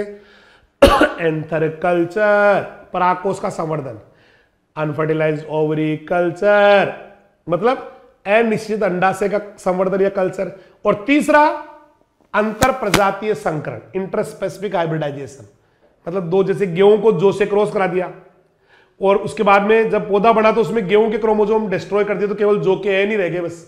ऐसे भी करते थे पुराने जमाने में, ज्यादा करते थे। आजकल तो ये करते हैं, पोलन कल्चर वगैरह करते हैं। देखो कैसे किया हुआ, देखो अंतरजातीय संकरण के 2 उदाहरण आपकी बुक में दे रखे हैं कि गेहूं और जौ है ना, इनके कैसे हैप्लॉइड बनाते हैं। तो जौ या गेहूं को एक पौधे से क्रॉस करा देते हैं, जौ को करा दो या गेहूं करा दो, हॉर्डियम बुल्बोसम से, हॉर्डियम बुल्बोसम से। जैसे ये तुम्हारा ये बारले है और ये आपका हॉर्डियम बुल्बोसम है, HB है। तो इधर से जैसे 2n है, इधर भी 2n है, क्रॉस कराओगे तो इसका क्या आएगा n, इसका भी क्या आएगा n। ठीक है, चलो इसका कलर चेंज कर लेते हैं, इधर वाले को n को अपन कर लेते हैं काला, कि इधर वाला काला n है। तो पौधा क्या बन गया, 2n का बन गया ना, उसमें से एक तो काला n है किसका, बुल्बोसम का, और एक रेड n है किसका, जौ या गेहूं का। तो बाद में इसको ना नष्ट कर देते हैं। अब ये पौधा बन गया आपका सिर्फ और सिर्फ जौ या गेहूं की n ही है, और दूसरा बराबर वाला गया काम से। ऐसा करते थे पहले पुराने जमाने में, ऐसे हैप्लॉइड प्लांट तैयार करते थे। समझ में आया किसी को? एक बार फिर समझा देता हूं मैं कि आपने 2 प्लांट लिए, दो कैसे पुराने जमाने में, जैसे इधर ले लिया मान लो 2n बराबर कोई भी 2n ले लिया, चलो इधर से कोई प्लांट है A, उसका जीनोटाइप है 2n, इधर B प्लांट है उसका भी 2n है, लेकिन उसका मान लेते कलर अलग कर लेते, इसका 2n ही है। इन दोनों क्रॉस कराओगे तो इधर से क्या होगा, मियोसिस से n आएगा रेड वाला, इधर से काला n आया, इधर से आया रेड है। अब यहां पर एक रेड और एक ब्लैक हो गया, तो बाद में किसी एक को डिस्ट्रॉय कर दिया, किसी एक को हटा दिया, तो पौधा बढ़ गया n। पुराने जमाने में ऐसे बनाते थे n, पुराने जमाने में ऐसे n बनाते थे, आज भी बना सकते हैं, लेकिन आजकल एंथर कल्चर से बनाते हैं, ज्यादा जल्दी बढ़ जाते हैं। ये देखो ऐसे बनाया हुआ है, लिखा हुआ आपकी बुक के अंदर ही कि पहले क्या करते, देखो गेहूं और जौ के जो है ना, इन दोनों में से कोई सा, जैसे जौ का बनाना है तो हॉर्डियम बुल्बोसम से क्रॉस करा दिया, फिर जो भ्रूण डेवलप हो रहा है उसमें हॉर्डियम बुल्बोसम के क्रोमोसोम को गायब कर दिया बाद में। ठीक है, या गेहूं के साथ करा दिया हॉर्डियम बुल्बोसम, और जब भ्रूण डेवलप हो रहा है तो हॉर्डियम बुल्बोसम के उसको गायब कर दिया, और केवल जौ और गेहूं के ही n क्रोमोसोम या अगुणित क्रोमोसोम रह गए। ऐसे करते थे पहले। देखो आप देखें, on crossing of barley and wheat with the Hordeum bulbosum, the chromosome of Hordeum bulbosum gradually disappear from the developing embryo, therefore only haploid chromosome of barley or wheat remains in these embryo। ठीक है भाई, homozygous लाइनें बनाना ये तो आता है आपको। अच्छा एक और एग्जांपल देखो, क्रॉसिंग व्हीट विद मेज टू ऑब्टेन हैप्लॉइड व्हीट, मतलब मक्का को गेहूं से क्रॉस कराया, मक्का को गेहूं से, जैसे ये मेज है, ये मेज का क्रोमोसोम है और ये व्हीट का है, इन दोनों का जैसे 2m तो 2w हो गया, मतलब 2n 2n, इधर से क्या आया, इधर से m आया, इधर से व्हीट का आ गया, तो बन गया एम मेज वीट, और बाद में मेज को डिस्टर्ब हटा दिया तो केवल वीट के एन रह गए बस। 2n में से n उसका तो गया ही, इसका ही रह गया। तो दो एग्जाम्पल आपकी बुक में ही दिए हुए 12th की बुक में, कि पहले ऐसे बनाते थे, आजकल बनाते हैं उससे।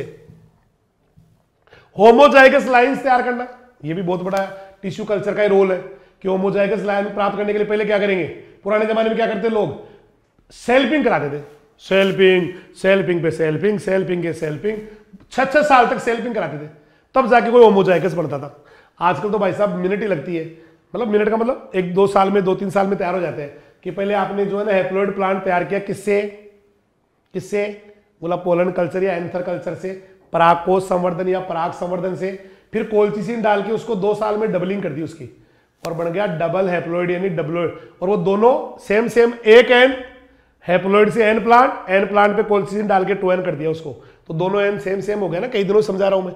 तो डबल हैप्लॉइड प्लांट बनाने लग गए, मतलब 2n ही बन गया हो, और दोनों सेम है। आजकल ऐसे बनाते हैं, 2 साल में खेल खत्म, लिखा है इसमें 2 साल। देखो अभी 2 साल में होता था, पहले सेल्फिंग करते 6 साल निकल जाती थी आदमी के पास। अब जो भी प्रजनन कार्यक्रम होते हैं ना, चीन में, जापान में, कनाडा में, यूरोप में, उसमें आजकल ऐसे ही होमोजाइगस प्लांट यूज करते हैं। This method has been used in breeding propagates आगे। अब लो एम्ब्रियो रेस्क्यू, अलग अलग जातियों के पौधों क्रॉस कराया, गेहूं को राई के साथ क्रॉस कराया, तो भैया अलग अलग जातियां होने से उसका एंडोस्पर्म मर गया, भ्रूणपोष मर गया। अब भ्रूणपोष मर गया तो भ्रूण भी मरेगा। तो अब ऐसी स्थिति में क्या करें, छोटी सी उम्र में क्यों ना उस भ्रूण को ही निकाल ले। देखो लिखा हुआ है कि इंटरस्पेसिफिक क्रॉस कराते तो एंडोस्पर्म मर जाता है, डिजनरेट हो जाता है, अपहासन हो जाता है उसका, इसलिए संकर जो भ्रूण है ना वो जिंदा नहीं रहते। ऐसे संकर भ्रूण को बचाने के लिए क्या करना चाहिए, हाइब्रिड एम्ब्रियो को यंग स्टेज में निकाल के बीज में से उसका कल्चर कर लेना चाहिए। अरे वो तो मरेगा, मान लेते एक बच्चा है, जन्मते उसकी मम्मी मर गई, तो उसको खिलाएगा कौन, तो उस बच्चे को ना जन्मते को वहां से निकाल के अलग ही जगह ले जाके उसका कल्चर, उसका पालन कर लिया। ऐसे भी तो हो सकता है ना। तो यही तो हो रहा है कि जैसे आपने 2 अलग अलग जातियों पौधों क्रॉस कराया, एंडोस्पर्म या भ्रूणपोष तो मर गया। अब ऐसी स्टेज में एम्ब्रियो, जब भ्रूण को पोषण देने वाला मर गया तो भ्रूण भी मरेगा, एम्ब्रियो मरेगा। ऐसी स्टेज में एम्ब्रियो को निकालो, कल्चर कर लो। जैसे ट्रिटिकम एस्टियम या ट्रिटिकेल में से किया था। ट्रिटिकेल की प्राप्ति किससे हुई थी, गेहूं, ट्रिटिकम एस्टियम, और सिकेल सीरियल से हुई थी। इन ज्यादातर ट्रिटिकल लाइनों में 2 प्रभावी जीन थे, KR1 KR2, जो जैसे सिकेल से क्रॉस कराते थे तो बीज का भी डेवलपमेंट नहीं होने देते थे। समझ में थोड़ी आया, मारा रे गेहूं में 2 जीन होवे, KR1 KR2, ये दोनों जीन सिकेल के साथ क्रॉस कराने के बाद जब बीज बनने की बात है तो बनने नहीं देते थे, है ना।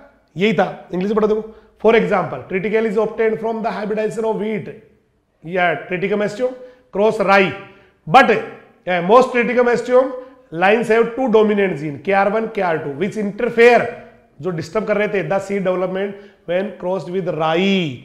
अब ऐसे में क्या करें बताओ, तो ज्यादातर संकर बीज कैसे बनेंगे ऐसी कंडीशन में, छोटे, सिकुड़े हुए, कम अंकुरण क्षमता वाले, है ना। और पहली बात तो बनेंगे ही कम, परागण के फूलों में से केवल 5-10 में बनेंगे। लेकिन अगर आपने परागण करते ही, क्रॉस कराते ही 10 से 14 दिन बाद एम्ब्रियो को निकाल के आपने उसको कल्चर कर लिया तो 50 से 70% फल वाले पौधों से संकर पौधे आ जाएंगे। गेहूं और जौ में भी ऐसे ही संकर पौधे प्राप्त किए गए। छठा है सोमा क्लोनल वेरिएशन। छठा क्या आगे बेटा, Soma clonal variation. Soma clonal variation क्या होता है, जो वेरिएशन आपके टिश्यू कल्चर के टाइम आता है, क्रोमोसोमल रीअरेंजमेंट होता है ना टिश्यू कल्चर में, इधर का गुणसूत्र इधर, उस समय एक विविधता आ जाती है। तो सीधा बोले तो टिश्यू कल्चर करते टाइम आने वाला विविधता या वेरिएशन सोमा क्लोनल वेरिएशन कहलाता है। सोमा क्लोनल वेरिएशन से हमने कई सारे लिखा, देखो ये रहा गुणसूत्र पुनर्व्यवस्था, गुणसूत्र का इधर उधर होना टिश्यू कल्चर के टाइम के कारण पादप टिश्यू कल्चर के टाइम जो वेरिएशन आता है, पौधा अपने माता पिता से अलग हो जाता है, वो कहलाता है सोमा क्लोनल वेरिएशन। इंग्लिश में देखो, somaclonal variation is the variation seen in plants that have been produced by plant tissue culture. सीधा है, chromosomal rearrangement are an important source of variation. इसका फायदा उठाया, लेकिन इससे हमने कई वेराइटियां निकाल ली सोमा क्लोनल वेरिएशन से या काई क्लोनीय विविधता से। जैसे शकरकंद की स्कारलेट निकाल ली, शकरकंद की scarlet variety somaclonal variation से आई हुई है। शकरकंद की स्कारलेट, जीरेनियम की सिग्मा, शकरकंद की स्कारलेट, जीरेनियम की सिग्मा, सरसों की पूसा, जय किसान। तीनों वेरी मोस्ट है, वेरी मोस्ट बेटा, तीनों की तीनों। कौन कौन सी? शकरकंद की स्कारलेट, शकरकंद की स्कारलेट। उसके बाद जीरेनियम, जीरेनियम फूल वाला पौधा आता है, उसकी सिग्मा वेराइटी भी ऐसे निकली हुई है। और सरसों की पूसा जय किसान, वीएल चोपड़ा जी ने निकाली थी, ये भी ऐसे ही निकली हुई है। अगला आ गया साइब्रिड। साइब्रिड साइटोप्लाज्म का हाइब्रिड है। साइब्रिड कैसे बनाते हैं? साइटोप्लाज्म का हाइब्रिड। ये देखो, आपने 2 सेल ले ली, 1 2, ठीक है, 2 सेल ले ली, 2 सेल ले ली, दोनों का पहले तो वो हटा लिया, वॉल हटा ली, जैसे ये वॉल और ये वॉल, तो इनको हटा दिया पहले, प्रोटोप्लास्ट बना लिया इनका, ये प्रोटोप्लास्ट रह गया, दोनों ही गई भाई, ये भाई रुक जा, प्रोटोप्लास्ट बना लिया ना, फिर एक का न्यूक्लियस में डालिया। अब दोनों को पहले तो वॉल हटा दी, कोशिका भित्ति, अब न्यूक्लियस हटा दिया और दोनों को ले जाके एक दूसरे से जोड़ दिया। अब बताओ क्या होगा? देखिए क्या होगा। अब साइटोप्लाज्म तो हाइब्रिड हो गए, न्यूक्लियस एक का ही, न्यूक्लियस का हुआ नहीं, तो साइटोप्लाज्म सिर्फ हाइब्रिड हो गए, साइटोप्लाज्म अलग अलग जुड़ गए, तो साई और हाइब्रिड का ब्रिड, साइब्रिड बढ़ गया। तो साइब्रिड बनाने के लिए क्या करते हैं? एक प्रजाति के सामान्य प्रोटोप्लास्ट नॉर्मल केंद्रक सहित और दूसरी प्रजाति का केंद्रक विहीन प्रोटोप्लास्ट लेके जोड़ देते हैं, एक न्यूक्लियस वाला, दूसरा बिना न्यूक्लियस वाला, ऐसे करते हैं। तो a hybrid is a hybrid of cells और plants containing the genome of one species, मतलब एक जीनोम है, गुणसूत्र है, साइट केंद्रक है, but cytoplasm of both species, दोनों का साइटोप्लाज्म है। और दूसरा परिभाषा है cytoplasm are produce by joining normal protoplast of one species to protoplast without nucleus of other species. तो एक का केंद्रक, एक बिना केंद्रक, दोनों को जोड़ दिया, न्यूक्लियस और बिना न्यूक्लियस वाले को, तो साइटोप्लाज्म ही हाइब्रिड हुए, इसको कहते हैं साइटोप्लाज्म। इससे भी बहुत फायदा हुआ,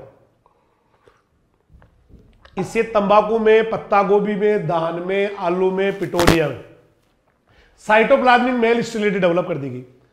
साइटोप्लाज्मिक मेल स्टेरिलिटी यानी कि नर के वो नहीं आते, पोलन्स वोलन्स कुछ आते ही नहीं।